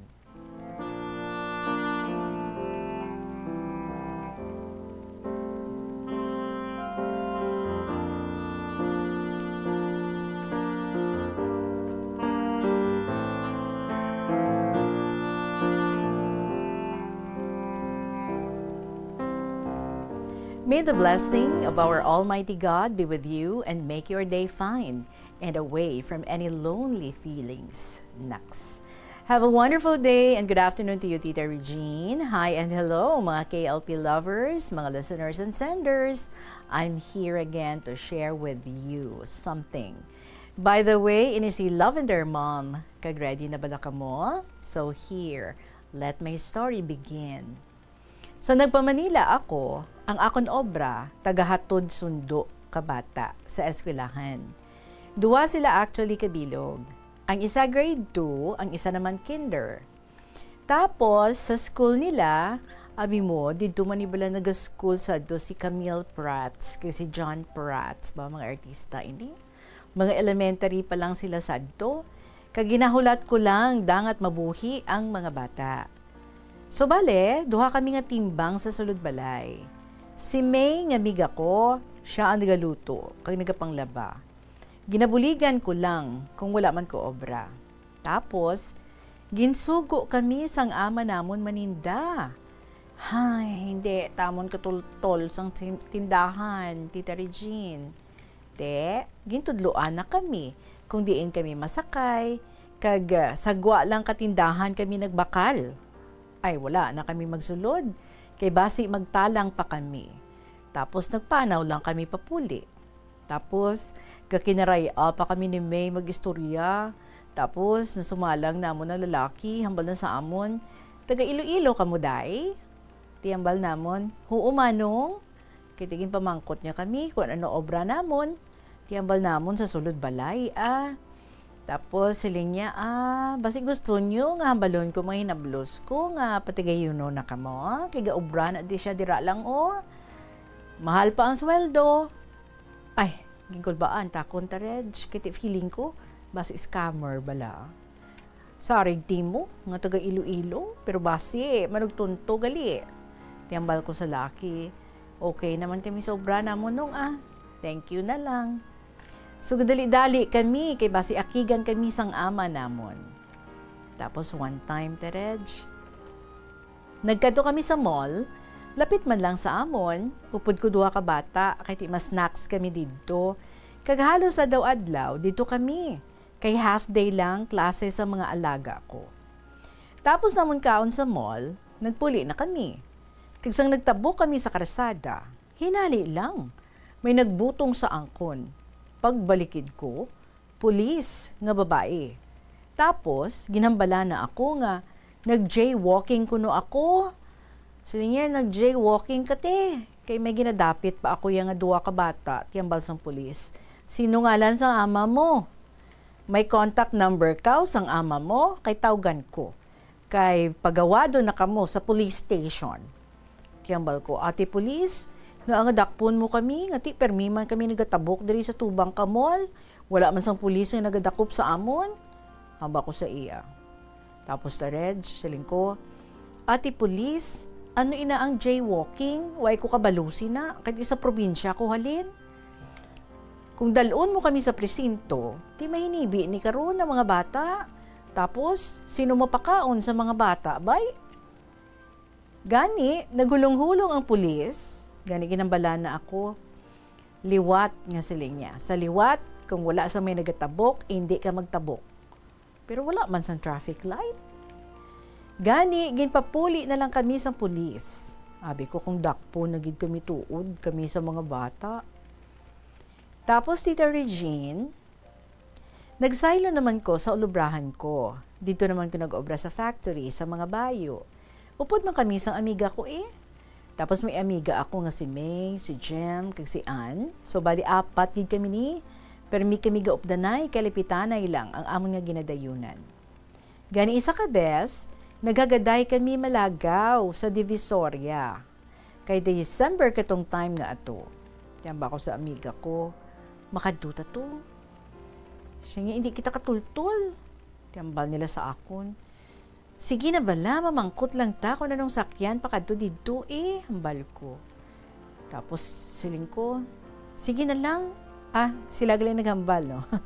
Tiyambal ko, sige na lang gani. Hindi, mataguro magtalang, kay ti adlawon man subong. Tapos, ang dito na kami, ay nawili kami kalibot sa Divisoria, tita. Kag-igo namon matalupang dan, hapon na. Nagagaday na kami pauli, sus. Hindi, na kami katultol, kundi nadampi kami masakay. Kaya galingin ulo namon, kalibot-libot. Damo-damo tawo, kag balaklon, kiti December daan. Hambal ko, ano na lang ni? Sino pamangkutanta? Sino? Tapos ang amiga namon nga si May nagambal, may nakita ako. Kaginlagas na. Habal namon, sino ginalagas mo? Habal niya si Che, kilala ko, taga-aton man, dasiga ninyo. Lagsunta, kay pamangkutunta, kundi inta masakay papuli. Kag naabutan namon si Che, namangkot kami ka na. Siling niya, ay, hindi ka mo katultol, ara, dira lang ang salakyan. Dali ka mo, makadtutaan na sa balay sa magulang ko. Kay uputa karon sakay, kay dito makulapit sa obra sa ginapulian nyo. Kani hambal namon, Hay, salamat. Kay nakita ka namon. Tapos, balik sa factory nga ginaobrahan namon. Tita Regine, may miga pagid kami nga si RZ. Hay, panggabi na naman ang duty namon. Tapos, si RZ nga ini, may nunal ni nga pula sa iya nga pisngi. Malapad. Do make up kalapadun. Tambal niya sa amon. Makakita siya kuno sa hindi namon makita. Tapos na nag-duty kami, mga 9 p.m. habang nasa amon. Uy, nakita niyo man bala? Nakita ko nga salakyan sa guwa sang pertahan ka factory. Kag may laki nga gasandig sa salakyan. Gani nagtilindog man kami, kag lantawon. Pero wala man kami sa nakita. Humble namon. Wala man, joke mo lang siguro to. Di nakadlaw lang tanan sa amon. Tapos kung ano-ano lang, tudlo na kanamon. Tiyambal namon, ano may third eye kaw?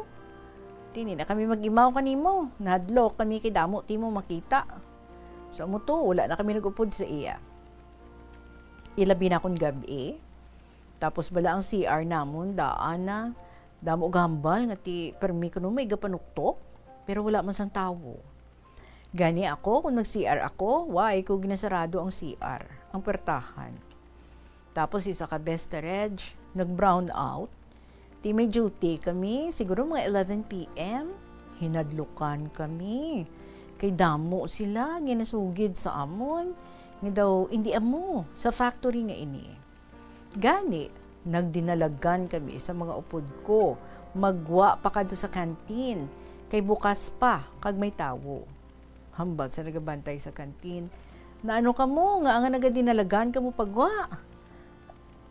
Ay, hambal na sa amon. Imo kay nahadlo kami sa sulod. Kay kahaladlokan sa sulod, kadamo sa gatumpo nga bayo, nga karton, kag mga tela. Bisan magpanaguay pa kamo, ayawan, kaw pangita ang upod mo. Tapos naglingling kami sa factory. May nakita kami nga isa kagamay nga suga. Nga galakat-lakat. Gani nagdinalagan na kami, naman kami, pabalik sa kantin. Dugay-dugay, nag-abot ang malam nga upod namon. Kinagapanahita na, dito ang malam. Ti amon tana sa parking area duty namon.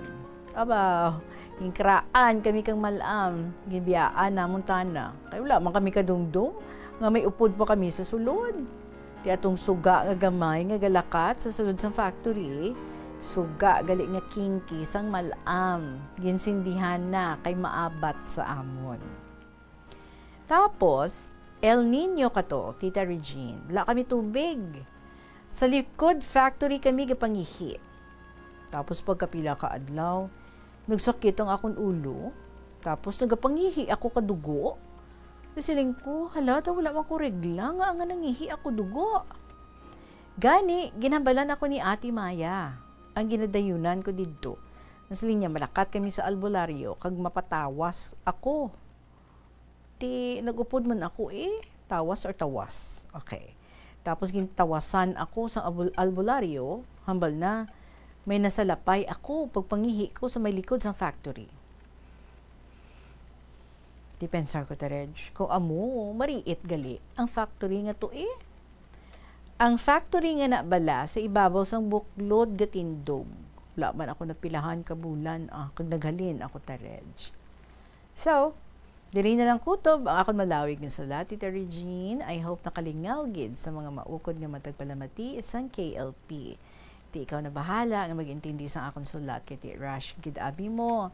So ingagaw ko padara. Kag may works are waiting for me. Tita Reg, thank you very much for reading my story. Until next time, good luck and more power sa imong wonderful program, ang KLP. Lovingly yours, Lavender Mom of 2nd District.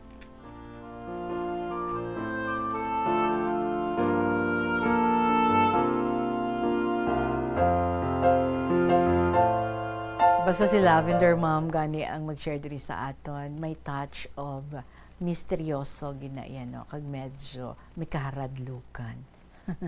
Kita nyo naman sa mga stories nga nabasa naton, di ba? And this one. Anyway, salamat gid. Enjoy kami sa mga istorya nimo, mga experiences mo dito sa Metro Manila. Mayo lang wala ka tungin dakop sa pulis.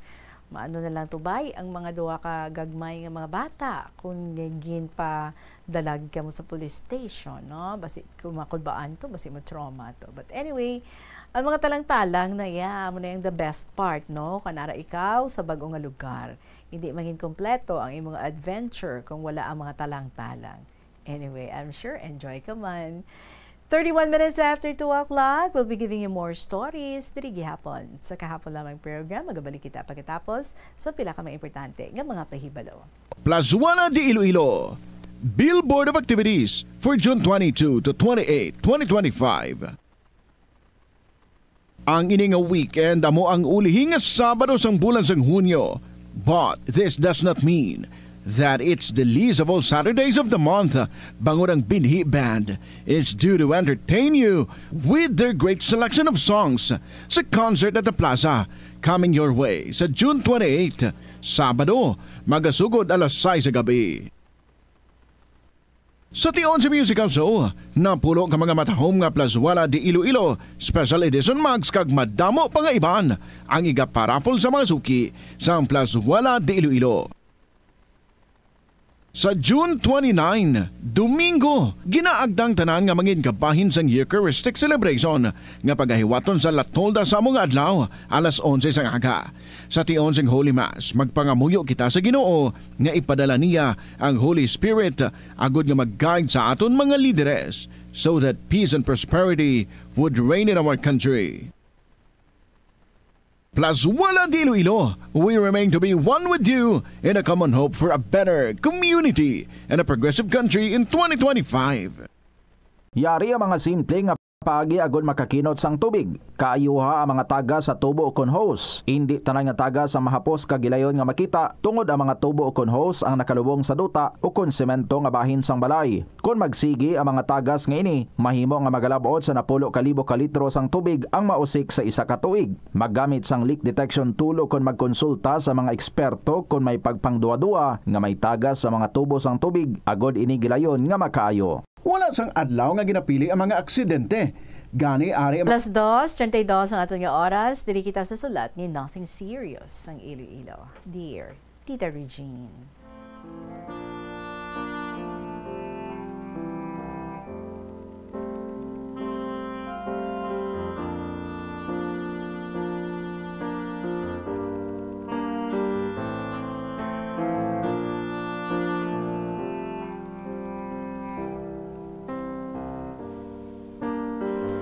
Maayong adlaw, Tita Reg. Tawagan ako sa pangalan nga Nothing Serious. Ako ni-share nga istorya about my true love or true Valentine. Pag-umpisahan ko sa akon nga first love, which is, or who is, ang akon amay. Nadula ang akon amay last February 20, 2008. Ang pinakasakit nga heartbreak sa akon nga kabuhi. Sobra gid, tita. Kay gusto ko patani nga siya matakod sa akong medalya sa graduation ko sa high school. Samtang nagakanta kami sa among nga graduation song, kina-imagine ko gid nga ara siya nagatanaw sa akon. Ang nananmian ko lang sa akon amay, why I fell in love with him, or I realized how he shows his love sa mga bata niya is, hindi siya gusto nga masakitan ang iya anak. Na-remember ko pa nga accidentally, nabato niya ang akong tiil, kay nakita niya ang amon ido nga nagsaka sa dapog namon, kag ginbato niya ini. Kag sa nakita niya ako nga nagatindog, kag nakita niya ang dugo sa akong tiil, kag dugo pala muti ako. Ipamangkot niya ako, okay ka lang ga? Kag liwat-liwat nga nagasalasala pa siya. Kag dayon niya, ginpangita ang bato, liwat nga ginbato niya sa akon, kag ginbato niya liwat sa ido. Okay, wait. Kag dayon niya ginpangita ang bato liwat nga ginbato niya sa akon. Okay, amo na gali dapat. Kag ginbato niya liwat sa ido. Ay naghilibion gid ako, tita. Hindi isa kasakit. Kaysa tulaan ko gid na igo, kag do hindi na ako kalakat. kundi sa nakita ko sa tatay ko, how he cared for us, sobra ko gid nga na-appreciate tita si tatay. Sa isip ko, bisan amo to kapalahubog, pero hindi niya kaya nga masakitan ng anak niya. Istrikto si tatay, kag nahadlok gid kami sa iya, kag ginarespeto gid namon siya. Siya gid ang pinakauna ko nga inspiration sa kabuhi ko. Pero sa nadula siya, doon naguntat man ang paglibot sang kalibutan ko. That after my father's death, siling ko sa self ko, matuon na lang ko sang nobyo pag makalabot na ako 18 years old. Sang high school, may ara ako crush. Fling-fling nga nobyo, but nothing so serious. Sila lang niya, hindi ka move on. So sa nag-18 na ako, nag-decide ako nga mag-BF na. Wala formal nga pangaluyag, Basta, gin-try lang namon. Ang istorya amo ni, nag-training ako massage therapy sa TESDA that time. Actually, kakatapos lang gid. Hindi kamo na dayon kakuha sang assessment. Kaya wala ako, or hindi kami na dayon kakuha sang assessment, kaya wala ako NC2. By the way, fiesta namon, kaya nagpabunyag ang ako nga magulang sa 4 niya kakabataan. Ako nagbulig kapangita sa mga ninang kag ninong. Tapos, ang akon nga kasi Mario, nga classmate ko sang high school, ginchika sang isa ko ka-friend after sang fiesta. Nga daw, gaselo siya ya. Pangalanan talang kay Juan. Kagang akon nga friend, nga medyo chismosa, nga daw hindi, nagasiling. Friend, si Juan bala, do gaselos. Nagpamangkot siya sa akon kung nga sa kadamo nga lalaki nga invite mo sa fiesta nyo. Nga si Pedro lang gid ang may kabaskog nga magkadto. Medyo napaisip ako. Bale, puro mga kaupod ko ni sa training, Tita Reg. So, nagpati man ang lola mo nga gwapa, nga daw hindi man. Ha. So, gintext ko man si Pedro. Kaginchika ko sa iya. Ang ginchika sang friend ko nga chismosa. Siling ko try ta nga magpakuno-kuno nga kita. Ha. So dito na nag-start tita ang tanan kung paano ma-in love. Kay siling ko, hindi ko po seryosohon, but nagseryoso gid. Na-feel ko ang selos. Tapos kung paano mag-effort ang isa ka guy. Kung sa kanta pa, nagakita ay bukid kag baybay. Lapit siya sa dagat, so every time nga magpamasyar siya sa balay, may dala siya isda gid, kay nagapanagat siya. Kag ako naman, may ginapadalaman kung ano nga mga prutas diri sa amon, like kamonsil, kag Indian mango, may lumboy pa diri sa una. Nagdugay ang amon nga relasyon sang 6 years. Hasta nga nagtinguha gid ako nga makatapos sa college. Kay gusto ko ipakita sa pamilya ko, kag sa pamilya man niya, nga kaya ko nga ipagsabay ang pag-eskwela kag pakipagrelasyon. Isa ako ka scholar that time, which ang inspirasyon ko man kun nga gusto ko gid makatapos mag-eskwela. So nag-graduate ako sa Miagao that time. Ang ngalan sa school, SIPSE, WVCST Miagao Campus, Subong Isat Yuna. Okay. So nag-graduate ako, syempre ging pangayo ko gid nga maka-attend siya kundi masunggod gid ang lola mo. So naka-graduate ako sa Bachelor of Industrial Technology, major in Food Technology. Sobra gid ako ka-demanding that time, tita. After ako naka-graduate, nag-work danay ako sa Manila. Kundiin man, nag-work ang akong magulang. Pero mga 2 months or 4 months, di ko na matandaan, tita. Basta, hindi ko maagwantahan ang homesickness kag ang pagka-miss ko sa BF ko. Tapos nangita ako obra diri sa Miagao, upod ko man siya. Ara gid siya, tita, every moment of my life. Kulang na lang kasal, pero both Hindi pa kami ready that time. Kay may ginapa-eskwela pa siya nga manog maestra. Ang iya manghod nga babayi, kag ako, okay, wait. Ginapa-eskwela pa siya nga manog maestra, ang iya nga manghod nga babayi. Okay? Kag ako, gusto ko pagid makaipon. But in the end, hindi gid masukat sa kalawig sa relasyon ang true love. Naka-work ako sa Miagao for 2 months, pero hindi ako kontento, kay daw di ako makaipon. So after 1 month pagid, nagbalik ako sa Manila, kung sa diin ako nag-work dati. Naglawig 1 year. But before ako mag-start sa new journey ko sa other restaurant, ang amon 6 years nga relationship nag-end. Hindi kinaya ang LDR, tita. Nakipagrelasyon ako sa chef namon medyo gwapo, pero may asawa. Testing lang man tani, nothing serious. Pero in the end, gingkaon ko man ang nothing serious ko. Nagbigay man ako. Ay, siya nga ang lola. Kakadalagid abi sa effort kag care abi mo. Sobra gid kasakit, tita. Kay sa company, hindi pwede magkarelasyon ang mga co-workers. So that time, nag-init ulo sang boss namon iti. Ako na ang umiwas. Amo na ang rason kung nga nangita ako dayon work. Kag that time, ang akon utod, nagabusong. So need niya nga makapuli gid sa probinsya. Kay kabudlay gid nga daan sa Maynila, lalo na kung waay kakaugalingon nga balay kay relative. So tama kalayo abi amon mga relatives kag attitude namon nga hindi gusto magkautang na loob. Ay kabudlay na nga daan, tita. Lalo na mag-abot ang time nga magtumbuyanay na. So that time, nabudlayan gid ko mangita work. Kabudlay gali kag mainit pa. Samtang gahulat ka sang text or tawag nila, paubos man ang budget mo.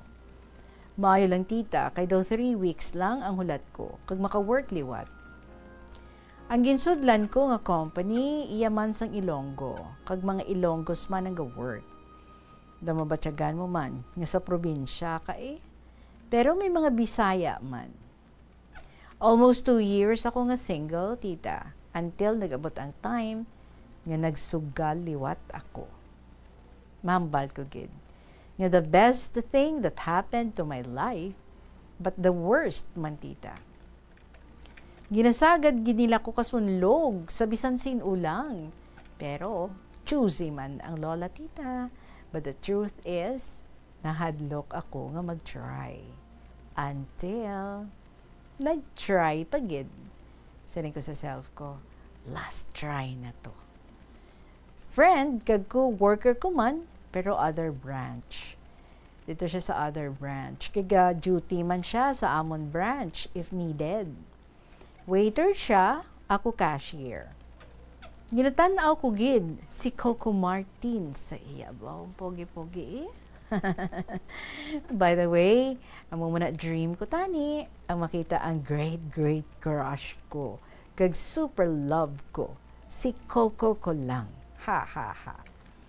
So balik sa istorya ko, tita, mga sabad man sa akon mga upod, gapanunlog man sila. Hindi ko tani gusto kay kadali sa akon ma-fall Di pangalanan naton ha, ininggay kay Coco. So ining si Coco, maupod man namon, ini sa ilim nun. One time gin-ask ko nga kung may asawa siya, aba, gin-deny. Ako man abi, tita, hindi ako katulog kung hindi ako kapamangkot. Kaya ginhatod niya ako sa boarding house namon, hindi man ako tani, pero gapamilit, Bisaya ini siya, tita. Ay abaw, si Dodong Coco, nga da-move siya sa akon. Sa sobra ko ka-excitement, excited gid ko, gisugid ko dayon sa friend ko, nga upod ko sa work. Sweet man siya, kay tiginahulat niya ako sa balantayan sang jeep, kung kaisa, sa isa ka convenience store siya nagahulat. So ayun, siling, sige ko gani, testingan tani. Nothing serious. Ti ara naman ako, di ba tita? Puro sugal. Talunan palagi. Sa pagpadayon ko, hindi ko malimtan ang best effort niya. That time, naguba ang POS machine namon. So mga 3 days mani nga manual sang resibo. So after 3 days, sa makayad ang POS, ako ginpili sang manager nga mag-enter sa POS sang among nga kinita. Wow. Nakadangat kami alas 9 sa aga ka-enter. Kay kada order slip gid kinanlan ma-enter kag ma-record. So that time, may apod ako nga waiter, kag manager namon, kag isa ka supervisor. Siling sa upod ko. Nag-chat sa GC ang upod ko sa boarding house, nga upod man sa work, nga nangatok si Dodong Coco, kagin pangita ako. 5 a.m. na kuno siya, nakapauli. Nagpati ako, kati wala man nagabutig ang upod ko Kaya nga i-chat niya pa. Kaya ang nagbukas, ang upod namon sa house, nga manghod sang BF, sang upod ko sa kwarto. Hindi na ako sure kung nothing serious sa iya or sa akon man abi tita. So after pila ka days, gintry ko makipag-commit or nagsugal ako for the 3rd time. And the last time. Nothing serious man tani, pero siya nga man ang lola, kay wala ko gid siya anay gin kilala maayo. Wala ko naging tanaw ang possibility na kung basi, ginaloko niya lang ako. Wala ko ginisip nga ang fake account ang gingamit niya sa akon pang contact. Kaya upod ko man sa work nga friend ko, kag friend man ni Dodong Coco. Bale, updanay sila sa work dati, wala gid siya manugid. Nga may ka-live-in na gali, kag committed si Dodong Coco. Friend Manila, sobra gid ka worst tita. Kaya do feeling ko, ay ambot dugin tunto gid nila ako tanan. Gin GAGO gid ako. Sa iba ko panabalaan. Gin search ko FB sang girl, kagin confirm. 7 years na gali sila ga live-in. Nakipagbulag na ako tita. But the worst is, nagbusong ako. Sakit, Tita Regine. Nagsabay pa ang pagkadula sa pinalangga ko nga lola. Sobra gid ako ka-emotional that time. Gusto ko na magpakamatay. So nagpuli ako sa province, 5 days lang ginhatag para sa paglubong sa lola ko. Wala pa na ako kabalo nga may unod na gali ang tiyan ko. Abi ko, ginaasid lang ako kay kung mag-inom ko kape, gasakit tiyan ko. Until sa nakabalik ko work, gahulat ko nga mag-abot ang monthly period ko. Tapos inisip ko, magto 2 months na, nga wala nag-abot. So, dito ko gin-confirm. Balisa gid ako tita. Gin-try ko pa nga ipahulog ang ginadala ko. Ay hala, do ko luya sa part no. Even family ko until now, wala nila mabalaan ang natabo sa life ko sa Manila. Kay ginakuhuya ako ang natabo sa akon. Ang unang ginsugidan ko, ang supervisor namon, nga close ko man nga guy. Pangalanan talang kay Samuel. Halin sadto, nagmagaan gawa ang feeling ko. Until nabalaan na sa mga coworkers ko. Dito na ako nag-decide nga magpa-check up. Wala na ako labot kung i-deny man niya o hindi. But, basta siling ko lang, hindi ko ipagkait sa bata ko nga makilala siya. Kaya maabot ang time nga pangitaon din siya sang bata ko. 6 months na ang tiyan ko sa nabalaan sang family ko. And now, I have my little prince, tita. Masiling ko gid nga ang bata ko ang true love and my forever, tita. Si Dodo nga ato tita, may 5 kakabataan sa iba-iba nga babae. Ako gid ang last, kag akon lang bata ang lalaki. Puro babae, bata niya sa iba-iba, kag sa asawa ya subong. So after ko nakabata, amo to, pagpakasal nila. Ha ha ha. Insulto gid sa part ko tita, pero okay lang tita. May worst man nga natabo sa life ko, pero my best thing happened in life. that happened in my life is ang pag-abot sang bata ko sa life ko. He is my only happiness, tita. My true love now. Bawdo amay gid ang itsura ka bata ko. Pero okay lang matawag ko na siya nga my own. So salamat gid tita. Hope mabasa mo gid ini. God bless you. Tago lang ako sa pangalan nga Nothing Serious.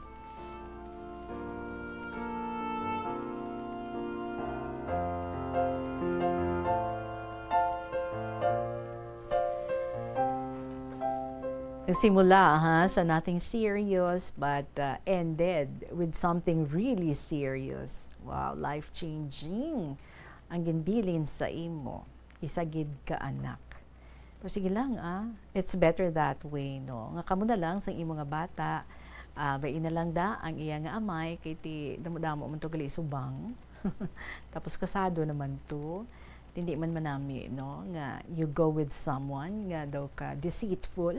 Hindi manami ang kick-off sa inyong relationship, hindi siya nangin honest, but sige lang, supposedly nothing serious sa imo part, no?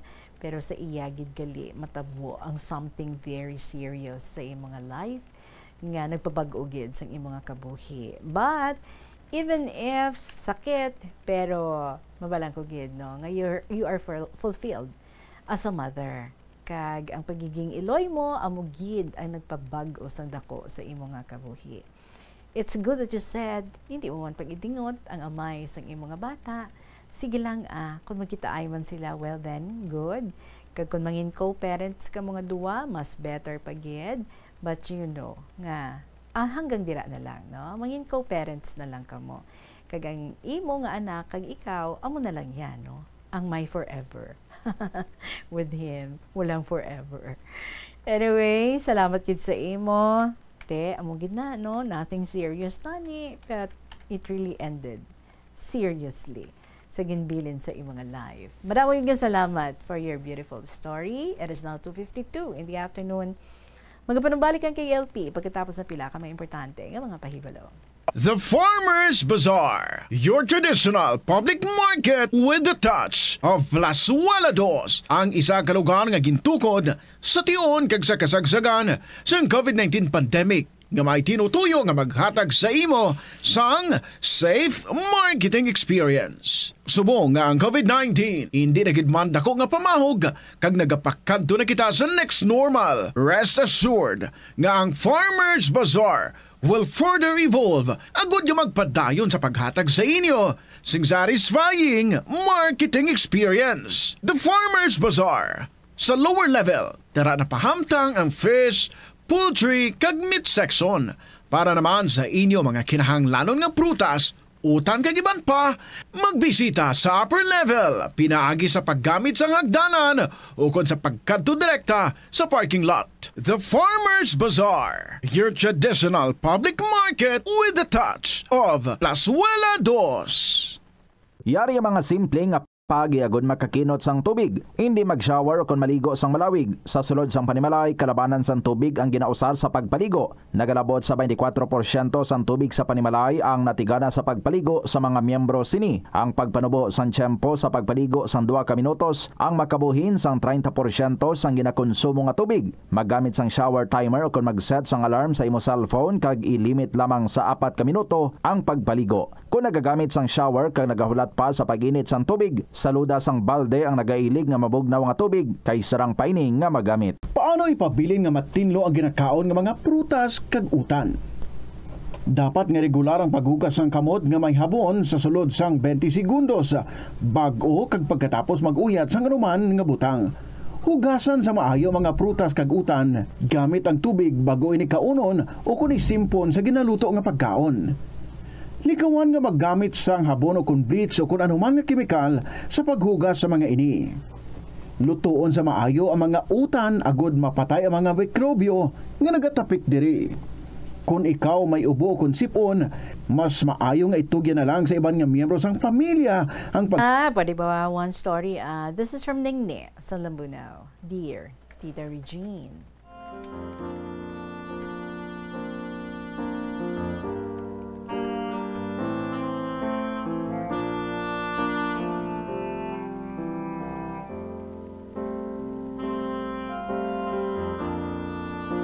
Good afternoon to all staff and members of this station, to you, Tita, and to all my classmates on air.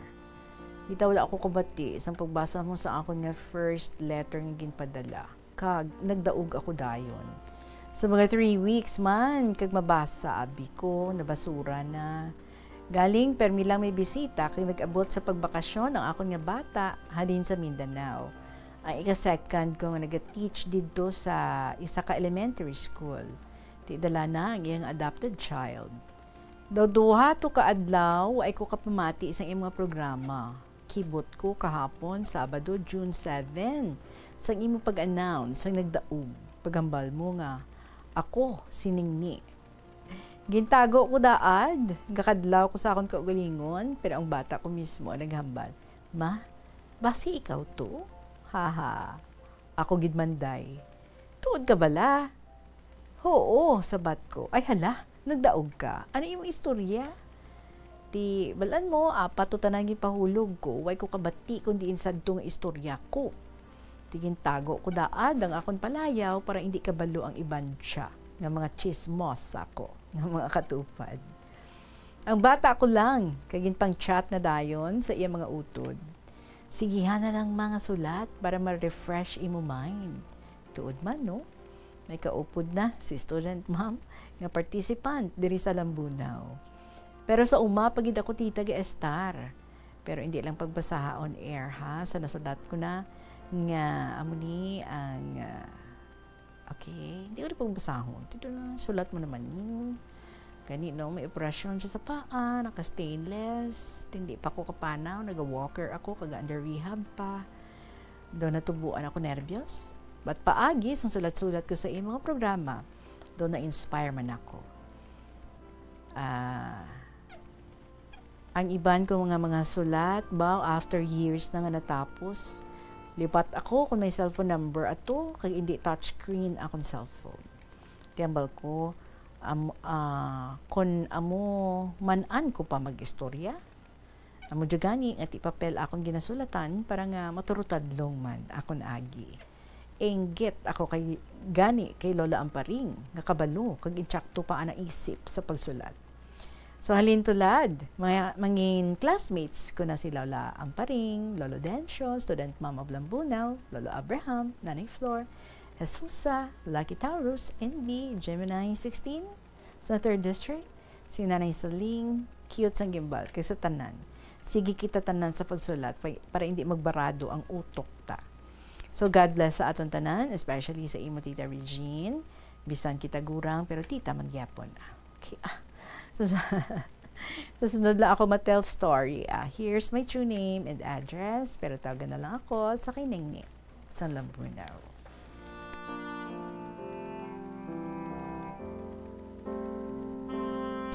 Kibot kagid gali ning ni ha, but it is good nga tinatigayon tong aton nga pag-interview sa imo, di ba? Dira ka lang sa inyo nga lugar because of your situation, because of your condition, but kasadya man to as ang aton nga pag-inistoryahan. So thank you gid.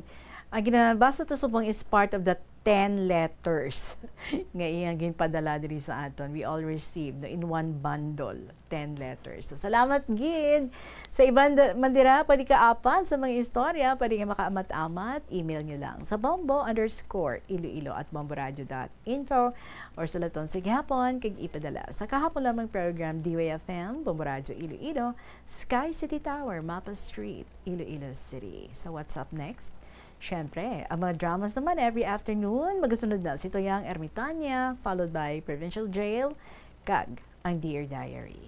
Buwas, sa Saturday, so may bisita naton si Deo sang putotan, pag-istoryahan naton ang miracle nga natabo sa iya. Kung ano ina, be there tomorrow sa pagpamati, kag pag-watch.